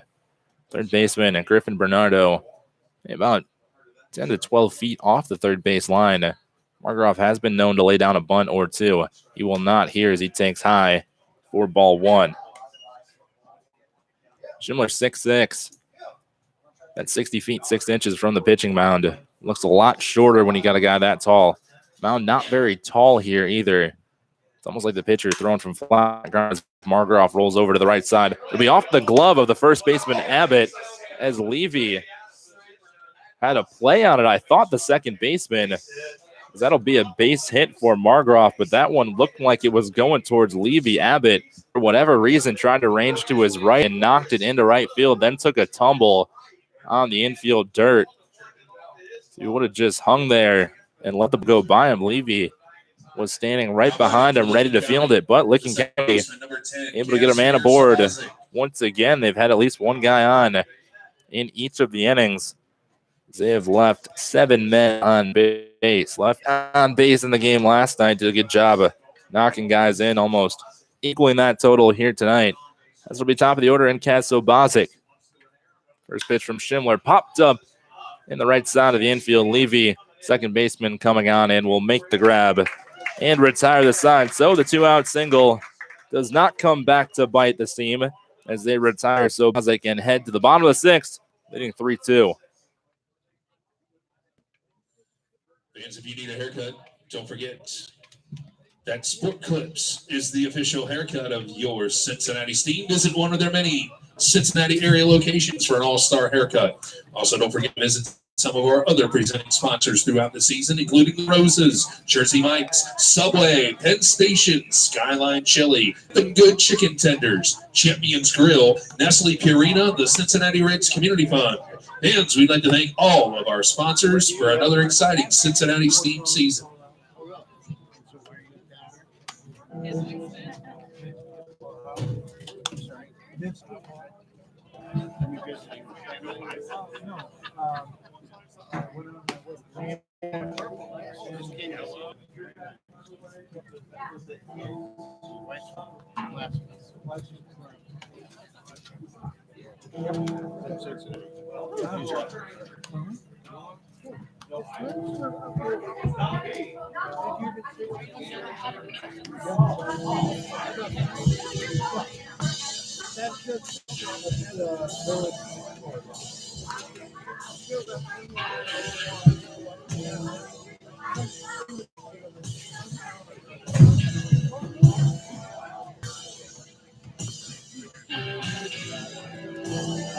Cannon Duke will be out to start the 6th inning here for the Licking County Settlers.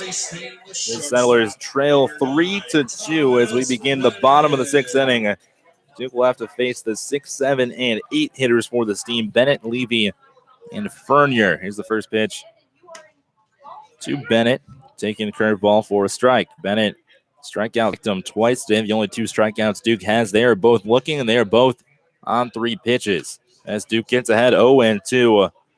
Once again, it's a little bit of deja vu probably for Thomas Bennett, as this has been the pitch that he has gone down looking in his first 2 at-bats. It's only taking Cannon 3 pitches both times. Cannon from the windup. Here's the 0-2 outside for ball 1. So first ball, Thomas Bennett has seen not catch the strike zone here today. Trying to avoid his 3rd strikeout of the game. And Duke trying to come back, and no, it will bounce in the dirt.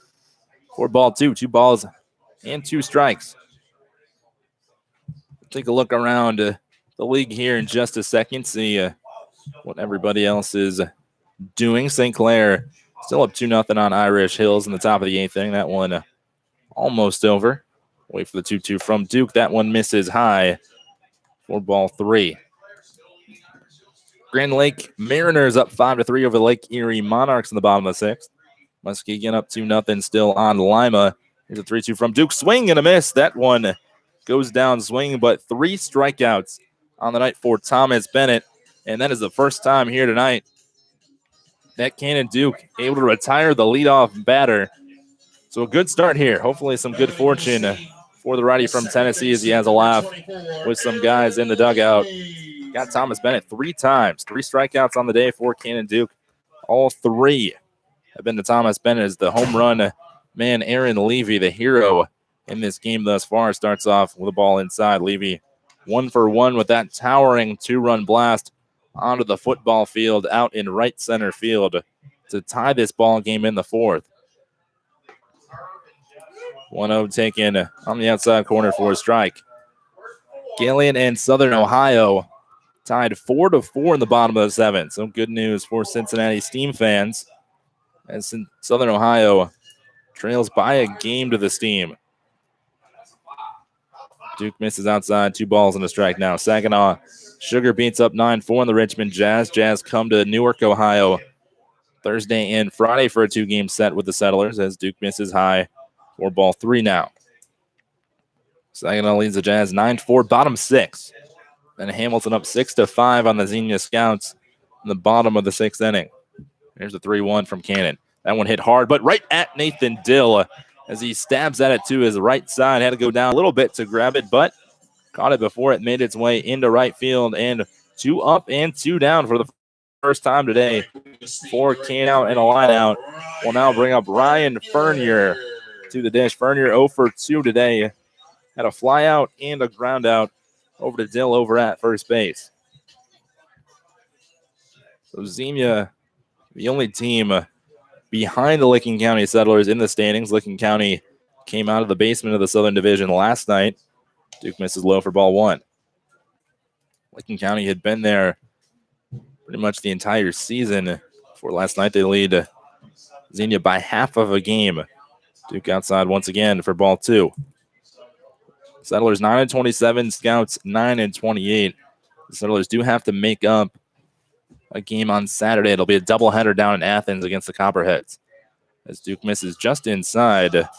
3 balls and no strikes now to the right-handed batter and Ryan Fernier. Duke, not a whole lot of walks tonight, just 1 that's been recorded. Also has a hit by pitch as he bounces back with a strike. 3 balls and 1 strike, 2 outs. Bottom of the 6th, 3-2. Steam lead the Settlers. Here's a 3-1. That one misses. Wow. Guess that one was high. It shocked a lot of people, but that'll be the second walk of the night issued by Cannon Duke as he asked our home plate umpire where he missed. He was say up. And so Cincinnati will have a base runner in this ball game for the 6th consecutive inning. Both teams have done a good job getting guys on. We haven't seen a 1-2-3 inning. You might call the inning in the 3rd for the team 1-2-3, but Favik led off with a single and was caught stealing. His first pitch swinging is Jacob Abbott, left side of the infield. Eddie Pena will settle under it and retire the side. So another strikeout by Cannon Duke, a line out and a pop out will strand another runner for the Cincinnati Steam. That's the 7th base runner stranded by Cannon Duke as he has done well in his first start of the season, but we'll go to the 7th. Steam 3, Settlers 2.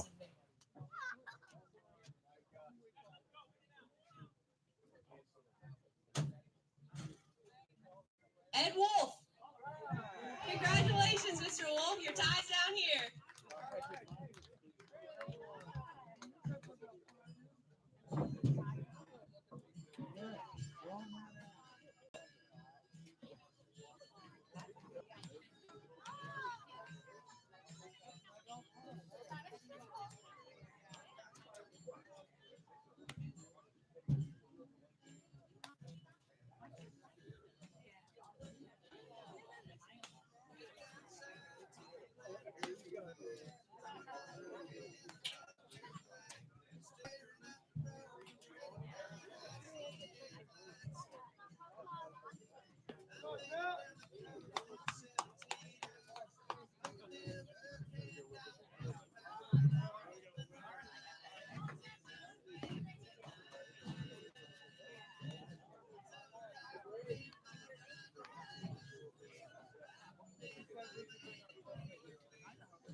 Leading off in the top of the 7th inning for the Licking County Settlers, the left fielder, number 6, Dylan Ott.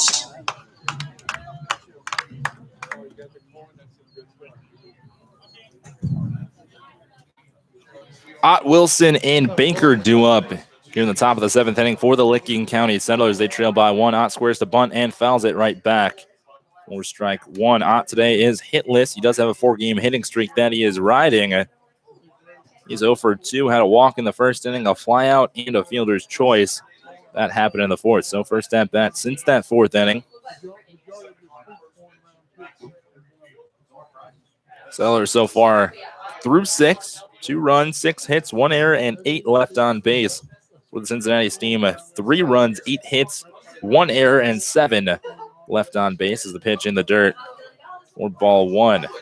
Schindler back out on the mound for the Cincinnati Steam. He came in relief last inning, threw to 4 batters, allowed a single to Margroff. He's been throwing gas up there on the mound as he misses the outside corner. 2 balls and a strike to the righty Ott.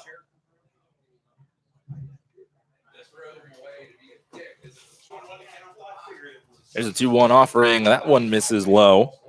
And Ott 1 pitch away from walking for the 2nd time today.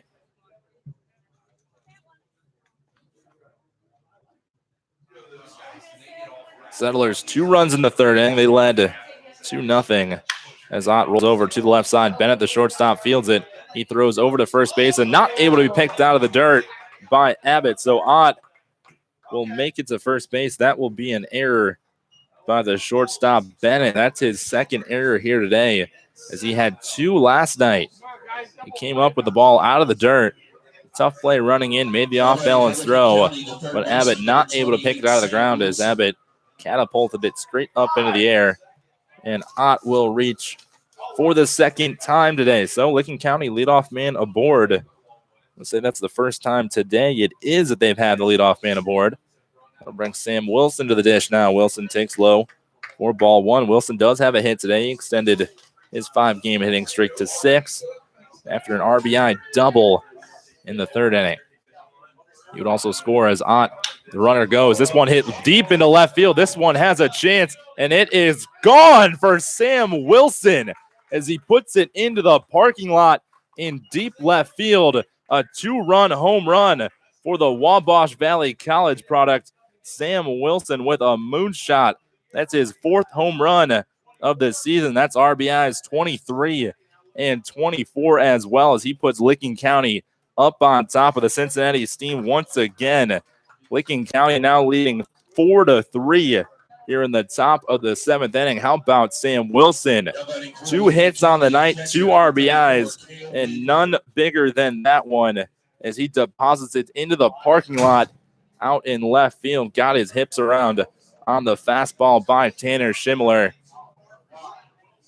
and put it way over that left field wall. Left field corner 327.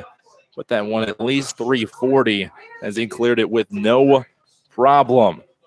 So Settlers lead 4-3 over the Cincinnati Steam. Another 2 spot put up on the board and another run scoring because of the error by the shortstop in Bennett. A little deja vu from last night. Bennett with 2 errors allowed a couple of runs to score, 4 to be exact last night. That's first pitch to Cale Baker in the dirt for ball 1.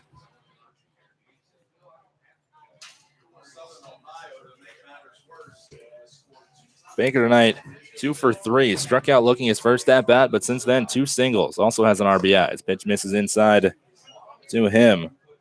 2 balls and no strike as he will be heading to Wabash Valley with Sam Wilson this upcoming fall. They'll be roommates.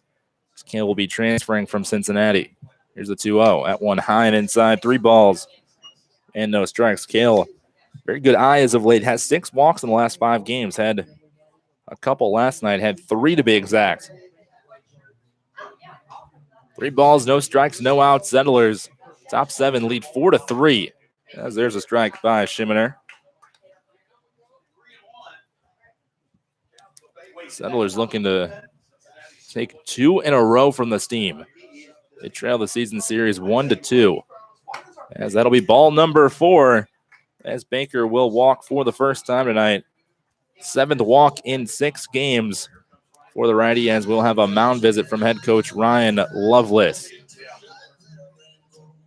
Schindler cruised through his first inning of work, but has run into a bit of trouble here, and his night will be over.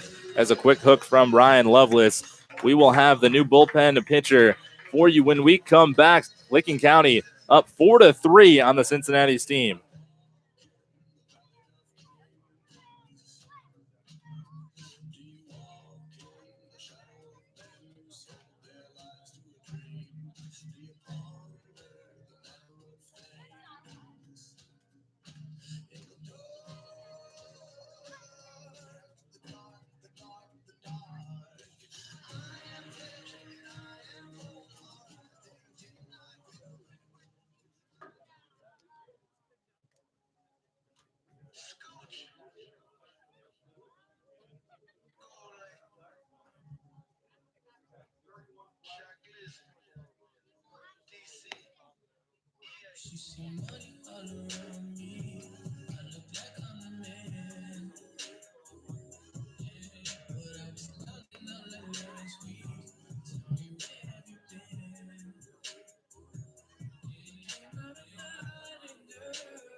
Third pitcher of the night for the Cincinnati Steam. It'll be the 6'1", 170 right-hander from Cincinnati, Ohio, Jared Fleck, on for the 13th time this season. A 1-0 record, 2.54 ERA. Has 5 saves on the year, so been the closer for most of the season for this team. 17 2/3 innings, 23 strikeouts, 7 walks, and 20 hits. As Schindler chased from this ball game through 1+ innings. It was started by the error by the shortstop in Thomas Bennett, a 2-run home run by Sam Wilson, and now a walk to Baker. That is where we are at right now. Top of the 7th, nobody out, and Sam Stewart to the dish now. Stewart does not have a hit today. He's 0 for 3. 0 for 2. Had a walk in the 3rd inning, a fielder's choice, as well as a ground out. Stewart, before last night, had a hit in each of the games that he played in. Last night was his 6th start of the season as he checked swing and fouls it to the right side for strike number 1. Stewart technically leads the team in batting. Came into this game with a .455 average. As I said, not too many at-bats, only had 22 before this one to be exact. Stewart takes breaking ball in the inside corner. 4 strike 2, no balls, and 2 strikes for Sam Stewart. Here's the pitch, fouled off, out of play to the right side, and Stewart will stay alive. Last time Jared Fleck made an appearance, it was against the Galen Graders on July the 19th. 1 inning, faced 3 batters, struck out 2 of them. His high on the season, 4 innings pitched, was 3. That was against Xenia on July the 3rd. Here's the 0 to Stewart. He rolls over to be a tapper back to the mound. Fleck coming off and making the play. He's going to go a little bit to his left to make the play, and he will retire Stewart. So Stewart 0 for 3 on the night. That'll bring Nathan Dill to the plate now. Dill also 0 for 3. 2 strikeouts and a flyout thus far.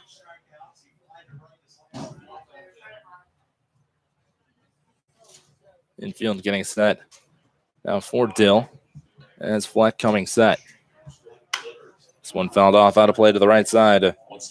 For the big righty to Nathan Dill. You can return them for a reward to the Dillers 2 in the 3rd and 2 in the 7th. Steam 2 in the 4th, 1 in the 5th. That is the scoring that we've seen. It's been a pretty good pitching thus far Still fouls it right back to the backstop. No balls and 2 strikes to count. Still Fort Collins, Colorado native.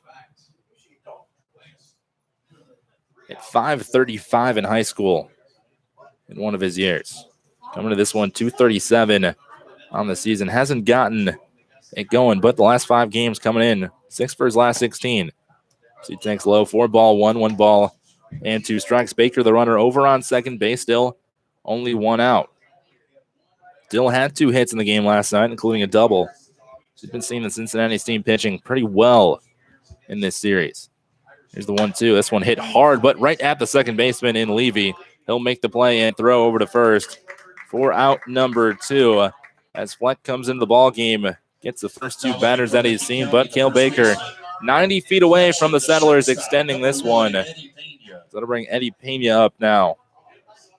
Pena has 1 hit. He's 1 for 3. Single in the second. Fly out to center. And a ground out to short. We just saw Cannon Duke with ice on his arm, so his night will be over. Great outing for him as he'll walk right in front of our booth right now. First start of the year for him. You couldn't ask for much more. So we'll see the new pitcher when we come back in the bottom of the 7th. Here's the 0-1. That one catches the outside corner for strike 2. As Pena goes down the count, no balls and 2 strikes, 2 outs, 4-3 ball game. Settlers lead top of 7 as they look their first 2-game winning streak of the season. Could it come tonight against the league-leading Cincinnati Steam? Here's the 0-2. This one hit hard, but at the second baseman in Levy. Bounces off his chest, but has enough time to gather himself and retire. Pena puts a charge into it, but right at the fielder in Levy. And Fleck comes in and goes 1-2-3, but the big home run by Sam Wilson gives Licking County a 4-3 lead. It's time to stretch. We're taking you out to the ball game, 7th inning stretch, and tonight we're going to have you sing with us. So we have an instrumentals, and we want to hear all of your voices. So go ahead and stand up, get ready to stretch, sing for us. Let me hear ya. A 1, a 2, a 3.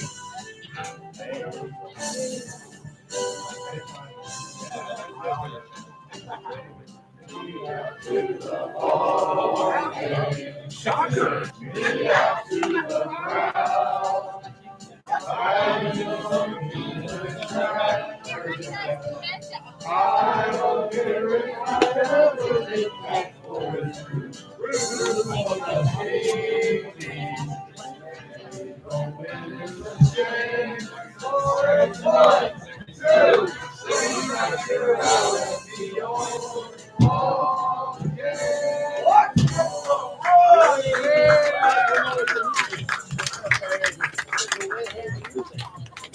Thank you, everyone. You sounded wonderful.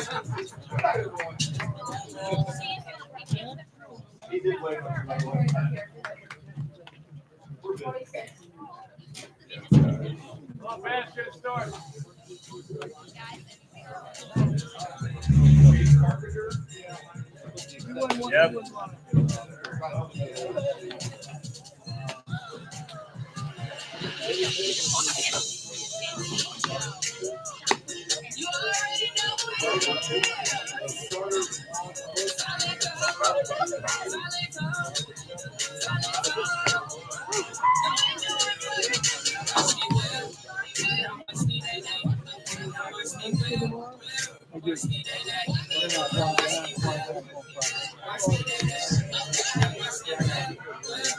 Licking County will make the call to the pen. Cannon Duke's night is over. 6 innings, 3 runs, 8 hits, 3 strikeouts, 2 walks, and a hit by pitch. As an impressive outing for his first start of the season, he will give way to the 5'8", 180-pounder from Ohio Dominican, Jake Carpenter. Carpenter does not own a record on this season. He does have a 3.08 ERA as he has really earned his way into the bullpen, topped off by a 5-inning performance against the Southern Ohio Copperheads back on July the 19th. Through 5 innings, 1 run, 3 hits, 2 walks, 3 strikeouts, 19 batters that he faced. That was the last time that we did see him. That was an 11-5 loss after 10 runs were put up in the first inning as he starts off Sebastian Fabig with the ball outside. Fabig 3 for 3 on the night. All 3 of those were singles. He's been on base all night, lifts this one into shallow left field. Ott will come on now and make the catch for out number 1. So Carpenter comes in 2 pitches and Licking County 4-3 lead after a 2-run bomb by Sam Wilson in the top half of the inning to regain the lead. They led 2-0 for about an inning and a half, but a 2-spot tied it up in the 4th. Cincinnati added 1 in the 5th, and Licking County 2 in the 7th. Marshall Gee, first pitch swing into deep center field. Margroff going back and makes the easy running catch. That'll be 3 pitches and 2 outs for Carpenter. He comes in and immediately gets 2 quick outs. Carpenter, as I said, kind of came on late for Licking County. His first appearance was June the 30th. Didn't start the year with the team. Came in right about June 30th and has really pitched well in the limited innings that he's pitched. His 6th appearance, has a save. 11 2/3 innings, 3 strikeouts, 7 walks, and 7 hits. He starts off Jake Cates with a strike in the outside corner. He'll throw a lot of strikes, too. That outing against the Copperheads was quite impressive. This Copperheads 10 runs in the first 2 innings. Carpenter came in and really shut the doors. This one lined right at Sobozic, and a quick 1-2-3 inning for the right-handed reliever from Ohio Dominican in Jake Carpenter. First 1-2-3 end tonight as we go to the 8th. Licking County leads 4-3.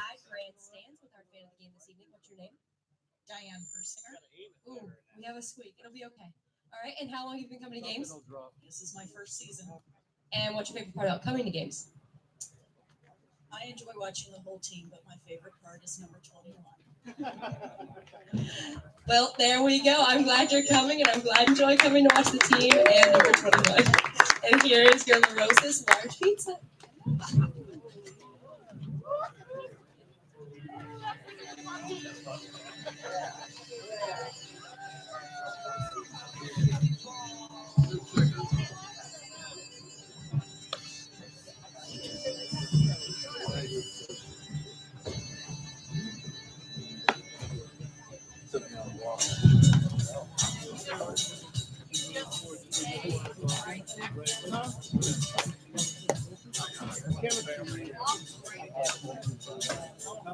Not very long.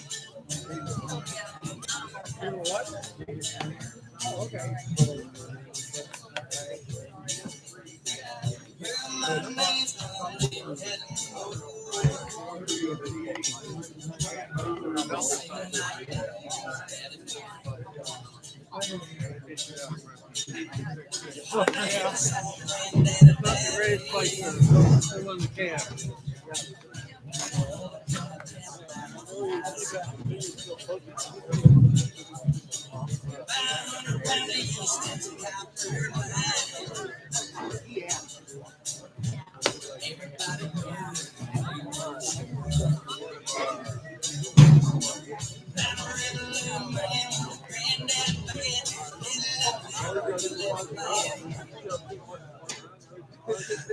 Leading off for Licking County, the right fielder, number 17, Brendan Elias. 8-9-1 for Licking County here in the top of the 8th inning. As Licking County 4-3 lead after a 2-run home run by Sam Wilson in the top of the 7th. Be Fleck back out on the mound for this team, and he starts off Brendan Elias with a ball outside. Elias 0 for 3 today, 2 groundouts and a strikeout looking. He's looking for his first hit on the ball game. Here's the 1-0. That one outside again, ball 2. And Fleck came in the 7th inning, inherited Baker on first base with nobody out. Got 3 straight groundouts. Here's the 2-0. Swung on and missed by Elias. 2 balls and a strike. Margroff stands on deck. Sobozic in the hole. If anybody reaches, it'll be Dylan Ott. Here's the 2-1. This one fouled off out of play to the right side. And Elias will even the count at 2 balls and 2 strikes.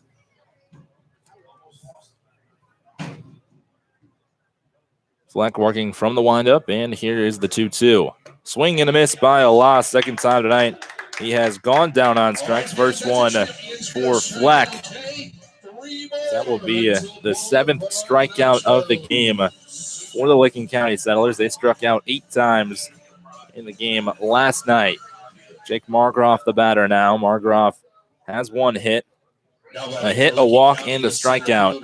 So he'll come to the plate for the 4th time here tonight. Bernardo, the third baseman, get about 15 feet off the third base line. Margroff takes outside for ball number 1. Surprised Margroff not squaring the bunt. Bernardo is about even with the bag, but if he was able to put one right down the third base line, it'd be a tough play for the third baseman. Bernardo has another ball outside, 2 balls and no strikes to the lefty Margroff.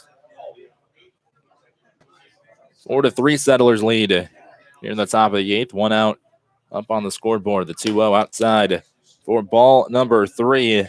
3 balls and no strikes to Margroff. And if he gets on, always a threat to run. Here's the pitch from Fleck. That one outside. Ball number 4, a 4-pitch walk for Jake Margroff. Second one here tonight, and he's over on first base now with 1 out. Now batting for Licking County, the second baseman, number 2. Margroff 6 for 6 on the season in stolen bases. So we'll see if Robbie Howell puts him in motion here, tries to make something happen. Okay, Sabazic, the lefty batter, to the dish now. Sabazic 1 for 4 on the day, a single. So reached on an error and scored. That pitch misses outside as Fleck continues to try to find the outside corner, but unable to the last 4 pitches. Round of the third baseman, a step or 2 in front of the bag, right on the cutout of the infield grass. Margroff does not go. Pitch taken right down the middle for strike number 1. 1 ball and 1 strike to Kaz. Fleck coming set, checking on Margroff. Not a big lead by Margroff as Sabazic swings through. 1 ball and 2 strikes now. Surprising to see Margroff not get a little bit bigger of the lead. Licking County 1 for 1 tonight on stolen bases. Here's a 1-2. There goes Margroff. Swing and a miss by Sabazic. Throw down to second base into center field. Margroff will take off for third now. As Sabazic will maybe get, it appears as that might have been interference by Sabazic as the steam is running off the field. Margroff had second base stolen, made it to third, was confused. I was confused by what was happening, but interference was called. So that will end the 8th inning. Licking County goes to the bottom of the 8th, leading 4-3. Quality personal service. 2 convenient banking locations on the west side, the main office on Warsaw Avenue or the one in Sailor Park, plus our lending institution on 7800 East Kemper Road. Warsaw Federal has all your banking needs.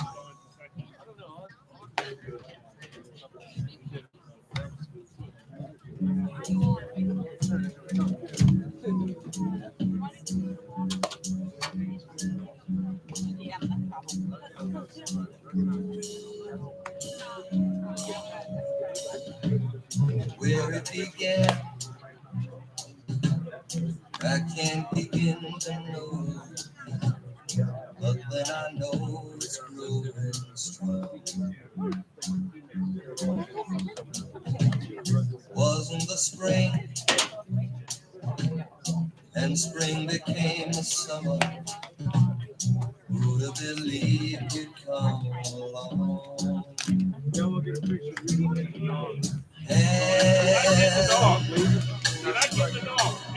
Touching hands. Jake Carpenter back on the mound for the Licking County Settlers.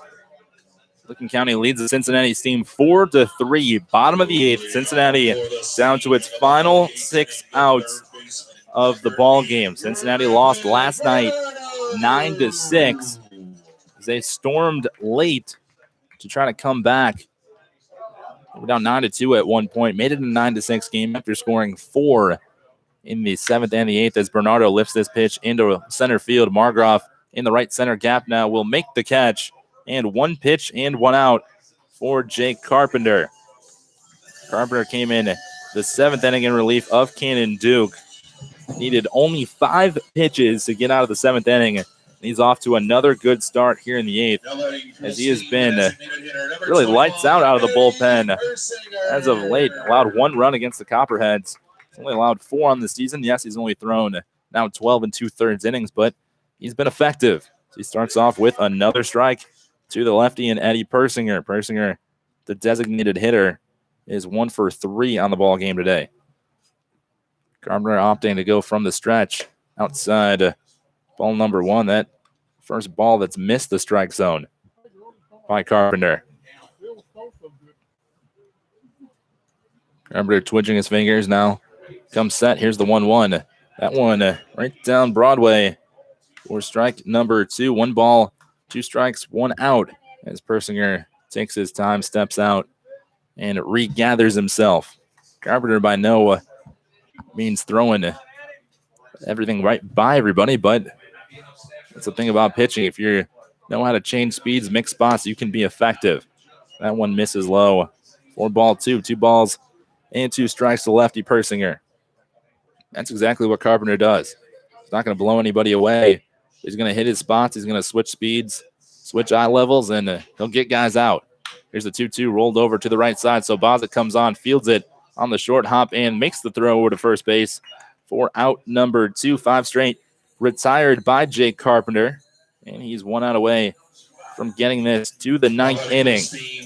There was talk last night following the game that Johnny Putnam could be seen again in this game in the 9th inning. Not sure if Michael Sandman will go to that with how Jake Carpenter has thrown right now, but it didn't make Putnam aware that he might need him again here tonight. Putnam got the save last night as Carpenter starts off Thomas Bennett with a strike right down the middle.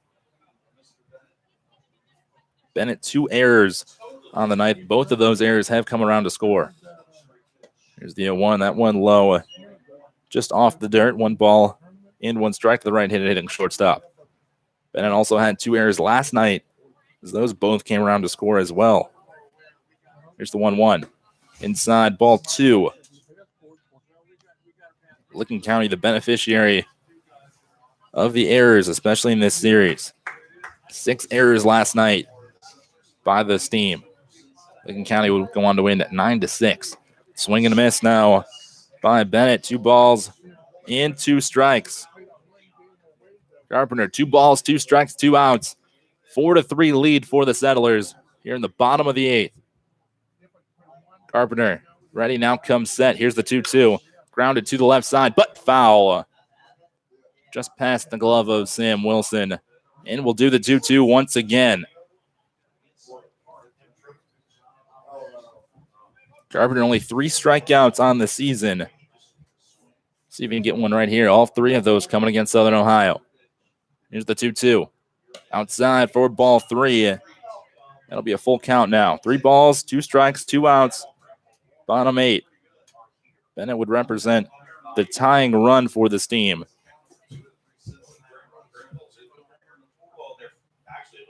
Here's a 3-2.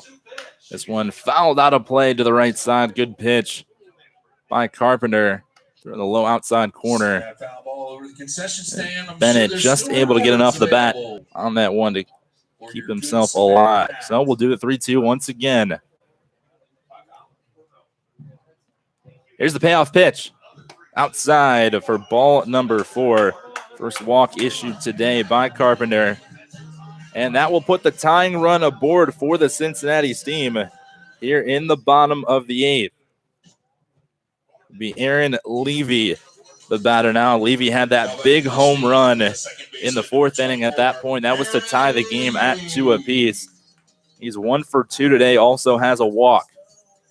So Levy, as we've seen, can hit the ball a long way.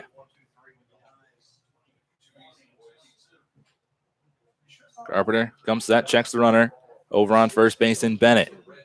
Cincinnati 0 for 1. To be 1 for 2 on stolen bases tonight. Both attempts were by Sebastian Fabik.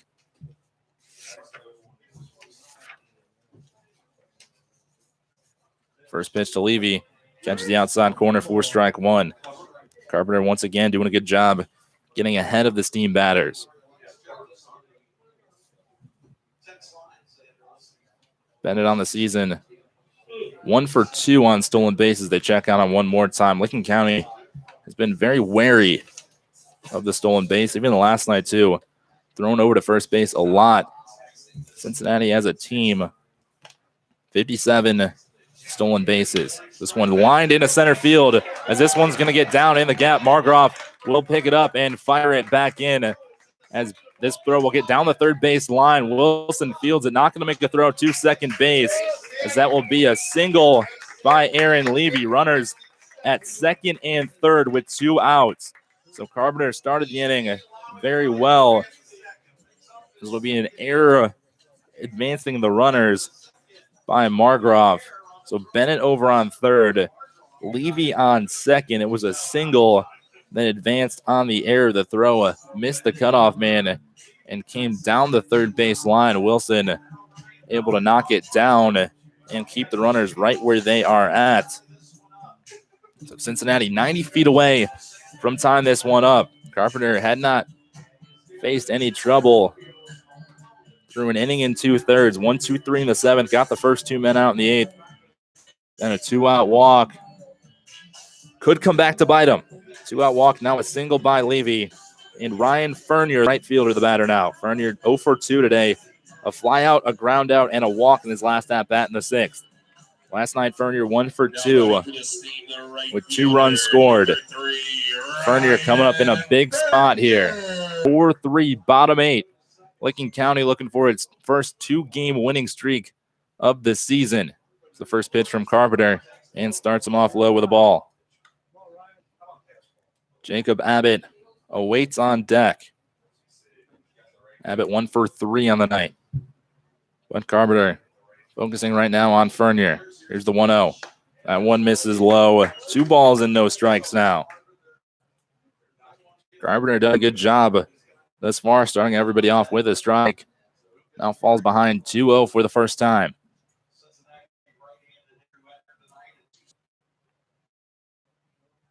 Here's the 2-0. That one misses low. 3 straight times Jake Carpenter has missed low in the dirt. Walk wouldn't hurt Licking County. That would force a batter out at any base. Right now, the only play over to first. Here's the 3-0. Right down the middle for strike number 1. As Fernier probably taken all the way.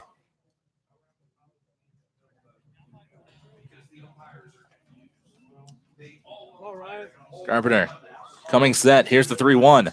Inside, ball number 4. That will be a 6-pitch walk. As a 2-out rally is sparking right now for the Cincinnati team.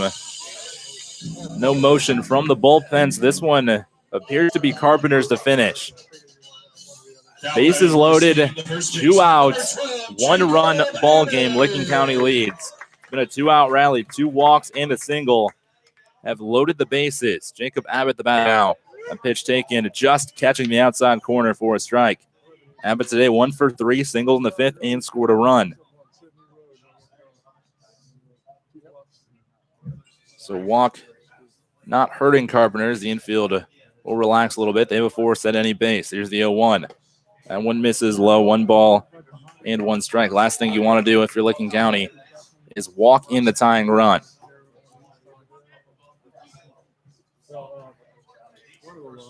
Carpenter comes set. Here's the pitch. This one fouled out of play. And Carpenter 1 strike once again from getting out of this inning. And a 3-2 count to Thomas Bennett. It was the walk that started the inning. Abbott the batter now, the righty, against the righty and Carpenter. 1 ball, 2 strikes, 2 outs, bases loaded. Settlers lead by 1.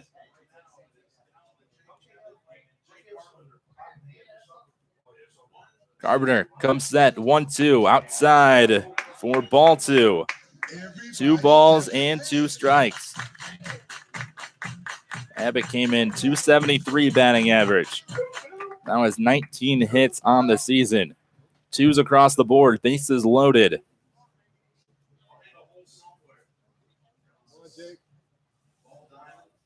Carpenter ready to go. The 2-2 blocked by Cale Baker. Will be a full count now. Runners will get a head start. 3 balls, 2 strikes, 2 outs. Bases are packed. Base hit's going to score 2. The payoff pitch. Runners go outside for ball number 4. Carpenter, third walk of the inning, walks in the tying run as Cincinnati will tie this ball game up at 4 here in the bottom of the 8th inning. Carpenter got the first 2 men out, but 3 walks and a single, all with 2 outs, have now tied this game up. And Michael Sandman continues to stay in the dugout as he hopes that Jake Carpenter can get Fabic for the second time. Fabic 3 for 4 today, but 0 for 1 against Carpenter. 2 pitches and a fly out to left field. Carpenter needs to get him right here. First pitch, this one popped up into shallow right field. A loss coming in, so Bozak going back. It'll be a loss calling him off and making the catch. So Carpenter able to avoid further damage, but this ball game is all square at 4 with 1 frame left to play. It's Licking County 4, Cincinnati 4. Split the pot. So it is the time of the night for Split the Pot. The winning amount is $97. So go ahead and draw really quick. Get your tickets ready. All right, the winning number is 398884. Winner? Congratulations, we have a winner.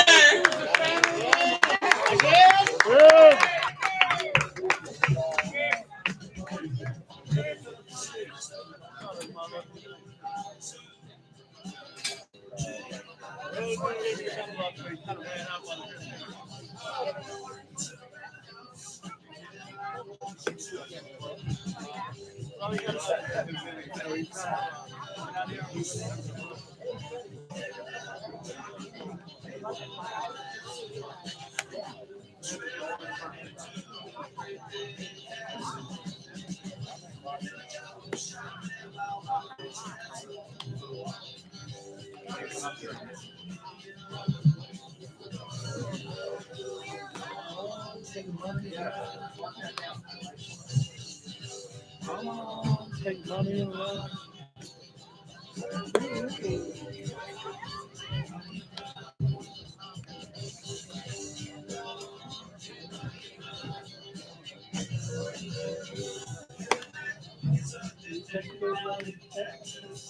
4-4 your score here from Max McCleary Field on the campus of Western Hills High School in Cincinnati, Ohio. Steam able to tie the ball game up after 3 walks and a single, all with 2 outs in the bottom of the 8th inning off of reliever Jake Carpenter. Jared Fleck back out on the mound for his 3rd inning of work. For the Cincinnati Steam, we'll have the 2-3-4 hitters in Ott, Wilson, and Baker. First pitch to Dylan Ott, rolled over to the right side to the second baseman Levy fields and throws the first base for out number 1. Dylan Ott, 1 pitch, 1 swing, and a ground ball to the right side as that will bring 1 out up on the scoreboard. And Sam Wilson to the plate. Wilson having himself a night. 2 for 4, a double, a home run, and 2 RBIs, a 2-run home run in the 7th inning. That's what gave Licking County its 4-3 lead, but 4-4 now as he first pitch swinging, fouls it right back to the backstop. No balls and a strike. Wilson hit his home run on Schimler, the relief pitcher. The only 2 runs that Schimler did allow. That inning started with an error by Bennett, and Ott would score. Second pitch, curveball on the inside corner for strike 2. Very quickly, Fleck.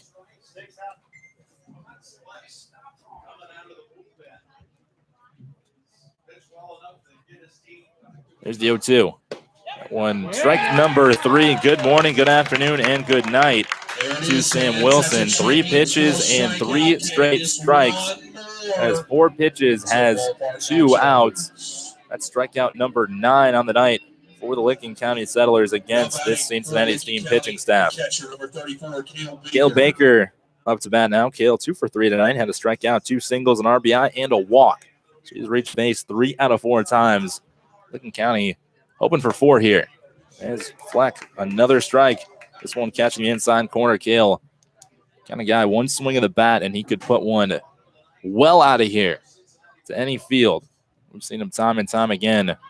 6 home runs on the season. He rolls over towards the third base dugout. There'll be no balls and 2 strikes. Flexen's coming into this ball game has done nothing but get outs. Has allowed 1 man to reach. It was on a walk. That was last inning to Markgraf. Baker taking his time. Regathers himself. Might have had that one off his foot as he appears to be flexing that left foot. A little bit. Umpire asking him if he's all right. He is. We'll wait. The 0-2. Fleck came in the 7th inning after the 2 runs hadn't scored. Retired 3 straight batters. Here's the 0-2. In the dirt, 4-1. 1 ball, 2 strikes, 2 outs. Top of the 9th. Score tied at 4. Licking County 2 in the 3rd and 2 in the 7th. Cincinnati 2 in the 4th, 1 in the 5th, and 1 in the 8th. Ball 2. That one bounces in the left-handed batter's box. 2 balls and 2 strikes.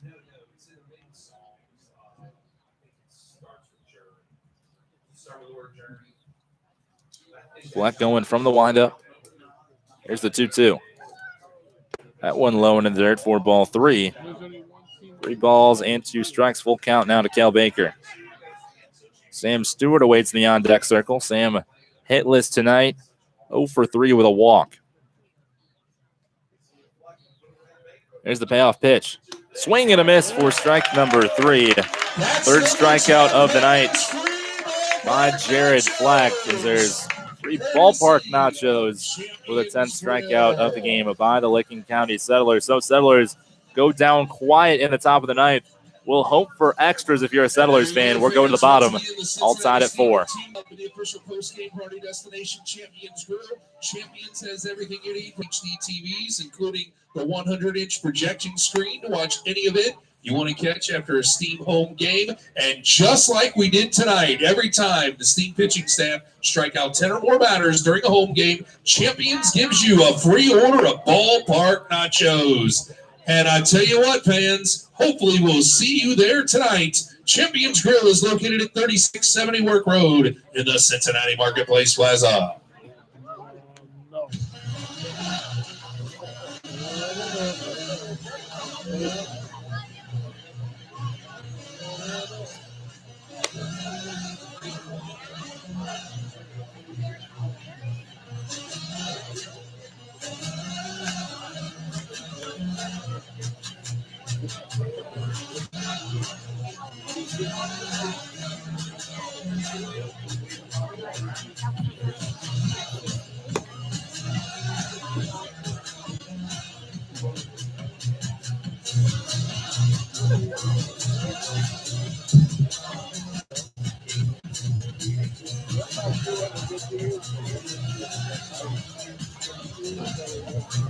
Jake Carpenter back out on the mound for the Licking County Settlers.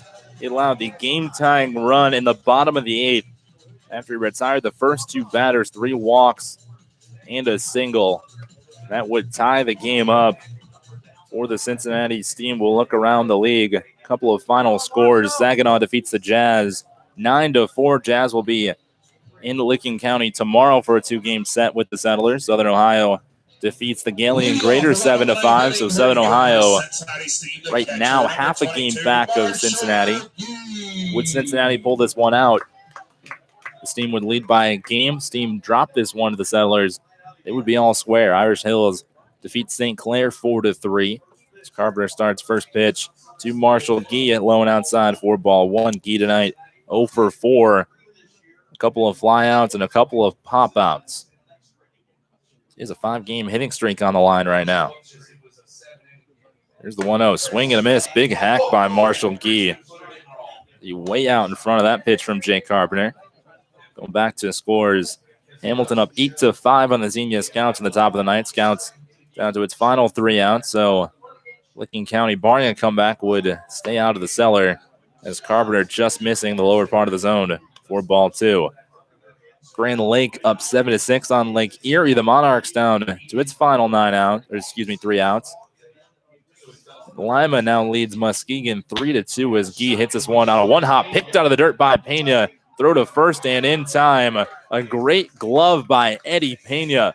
Feeding it to the forehand side. It was a laser by Marshall Gee. Able to one-hop pick it out of the dirt. and fire over to first base. That's a big out number one here for Licking County. Jake Cates, the batter now. Cates 1 for 4 tonight. A couple of flyouts, a line out, and an RBI single in the 5th inning. This one hit hard to the right side, past the diving Sobozic and into center field. That will be the winning run potentially for the Cincinnati team as Jake Cates on for the 2nd time tonight. 2 for 5. That will bring up Griffin Bernardo, best hitter on this Cincinnati team roster, one of the best hitters in the entire league as he digs in. Only reached twice tonight, once on a hit by pitch. He's 1 for 3.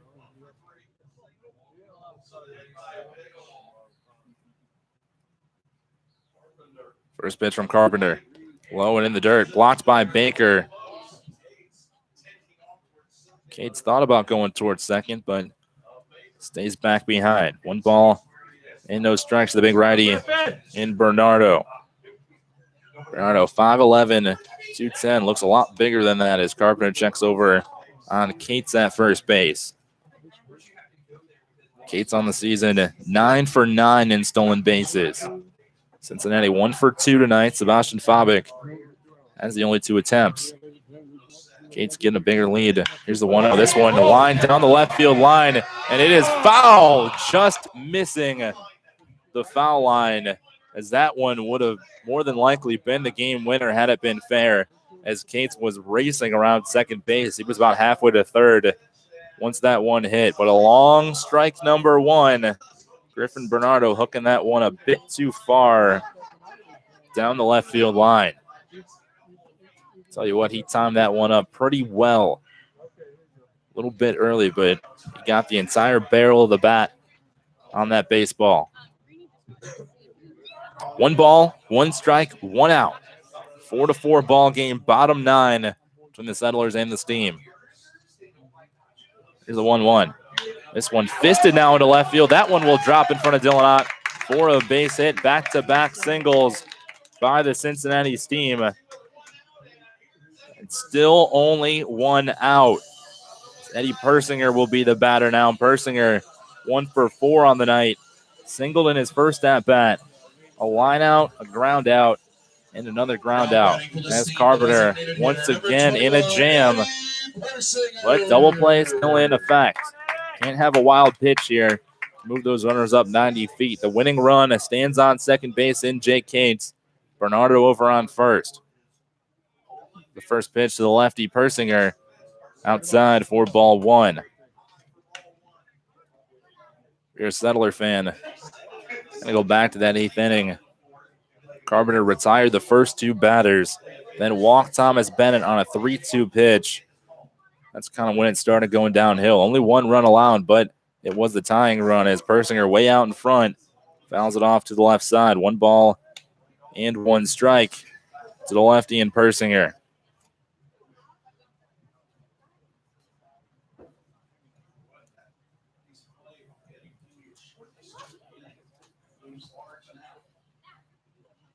Carpenter readies, and the 1-1. This one hit high into left field. Ott going back. He's at the track. He's at the wall. Caught by Dylan Ott. Runner will go towards third. Throw in from Ott. Will get away from the shortstop, Eddie Pena, but the second out of the inning after a long fly ball. Dylan Ott catching that one right in front of the left field fence. But a big out number 2. Jake Cates will advance to third base as Ott just quickly trying to get the ball back in, not even throwing it towards the base. So runners at the corners, winning run 90 feet away. Time is going to be called by the third base coach, Ryan Lovelace. So he will talk to Thomas Bennett. Bennett hitless tonight.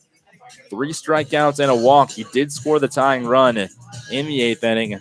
Had a rough day in the field as well. 2 errors tonight, 2 errors last night. Every error that he's had, a run has come back to score, so have a way to redeem yourself here tonight if he can drive in the winning run in Jake Cates.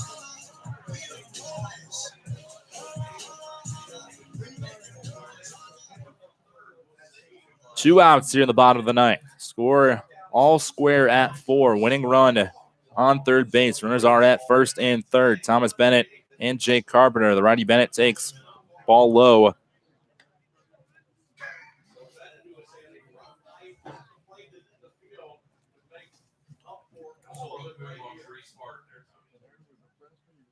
Carpenter steps off, wipes some sweat off his right pitching hand, and he'll toe the rubber once again. Count 1 ball and no strikes, 2 outs. Here's the pitch. This one hit hard into left field, and that will do it as Thomas Bennett walks it off on the RBI single in the bottom of the 9th inning. What a way to make up for your 2 errors, 3 strikeouts, but the game winner here in the bottom of the 9th. Settlers led for most of this ball game. They were up 2-0 after 3, up 4-3 after 7. They allow the tying run in the bottom of the 8th, and then the game-winning run in the bottom of the 9th. Licking County now drops to 9-28 on the season. Cincinnati moves up to 28-10, and they will retain first place. Licking County will stay out of the cellar, as Xenia did lose tonight as well. Licking County is scoring its 4 runs on 7 hits. They did have 1 error, and they would leave 9 men on base. Season series taken by Cincinnati's team. 1-3. Licking County will be back in action tomorrow night from Don Edwards Park against the Richmond Jazz. That game will be set first pitch for around 7:05. It'll be a 2-game series with the Richmond Jazz, then 2 on Saturday against Southern Ohio down in Athens. And the final home game of the season and final game of the season will be on Sunday back at Don Edwards Park against the Southern Ohio Copperheads. And that will close out the 2018 campaign. So it's gone by fast. The end is in sight. But tonight, Licking County falls to the Cincinnati team by a final score of 5-4. Once again, we will be back in action tomorrow night. So make sure to tune into that one if you can't make it out to the ballpark. As we said, if not, we'll have all of our problems resolved here. Make the live stream went a little bit better here tonight. I appreciate all you guys for tuning in and watching this heartbreaking loss here for the Licking County Settlers. Once again, a final score 5-4. Thank you once again for watching. I'm Ben Murray. Catch us tomorrow night. Here's your final line score. Cincinnati 5 runs, 12 hits, 2 errors, 11 runners left on base. For Licking County 4 runs, 7 hits, 2 errors, and 8 runners left on base.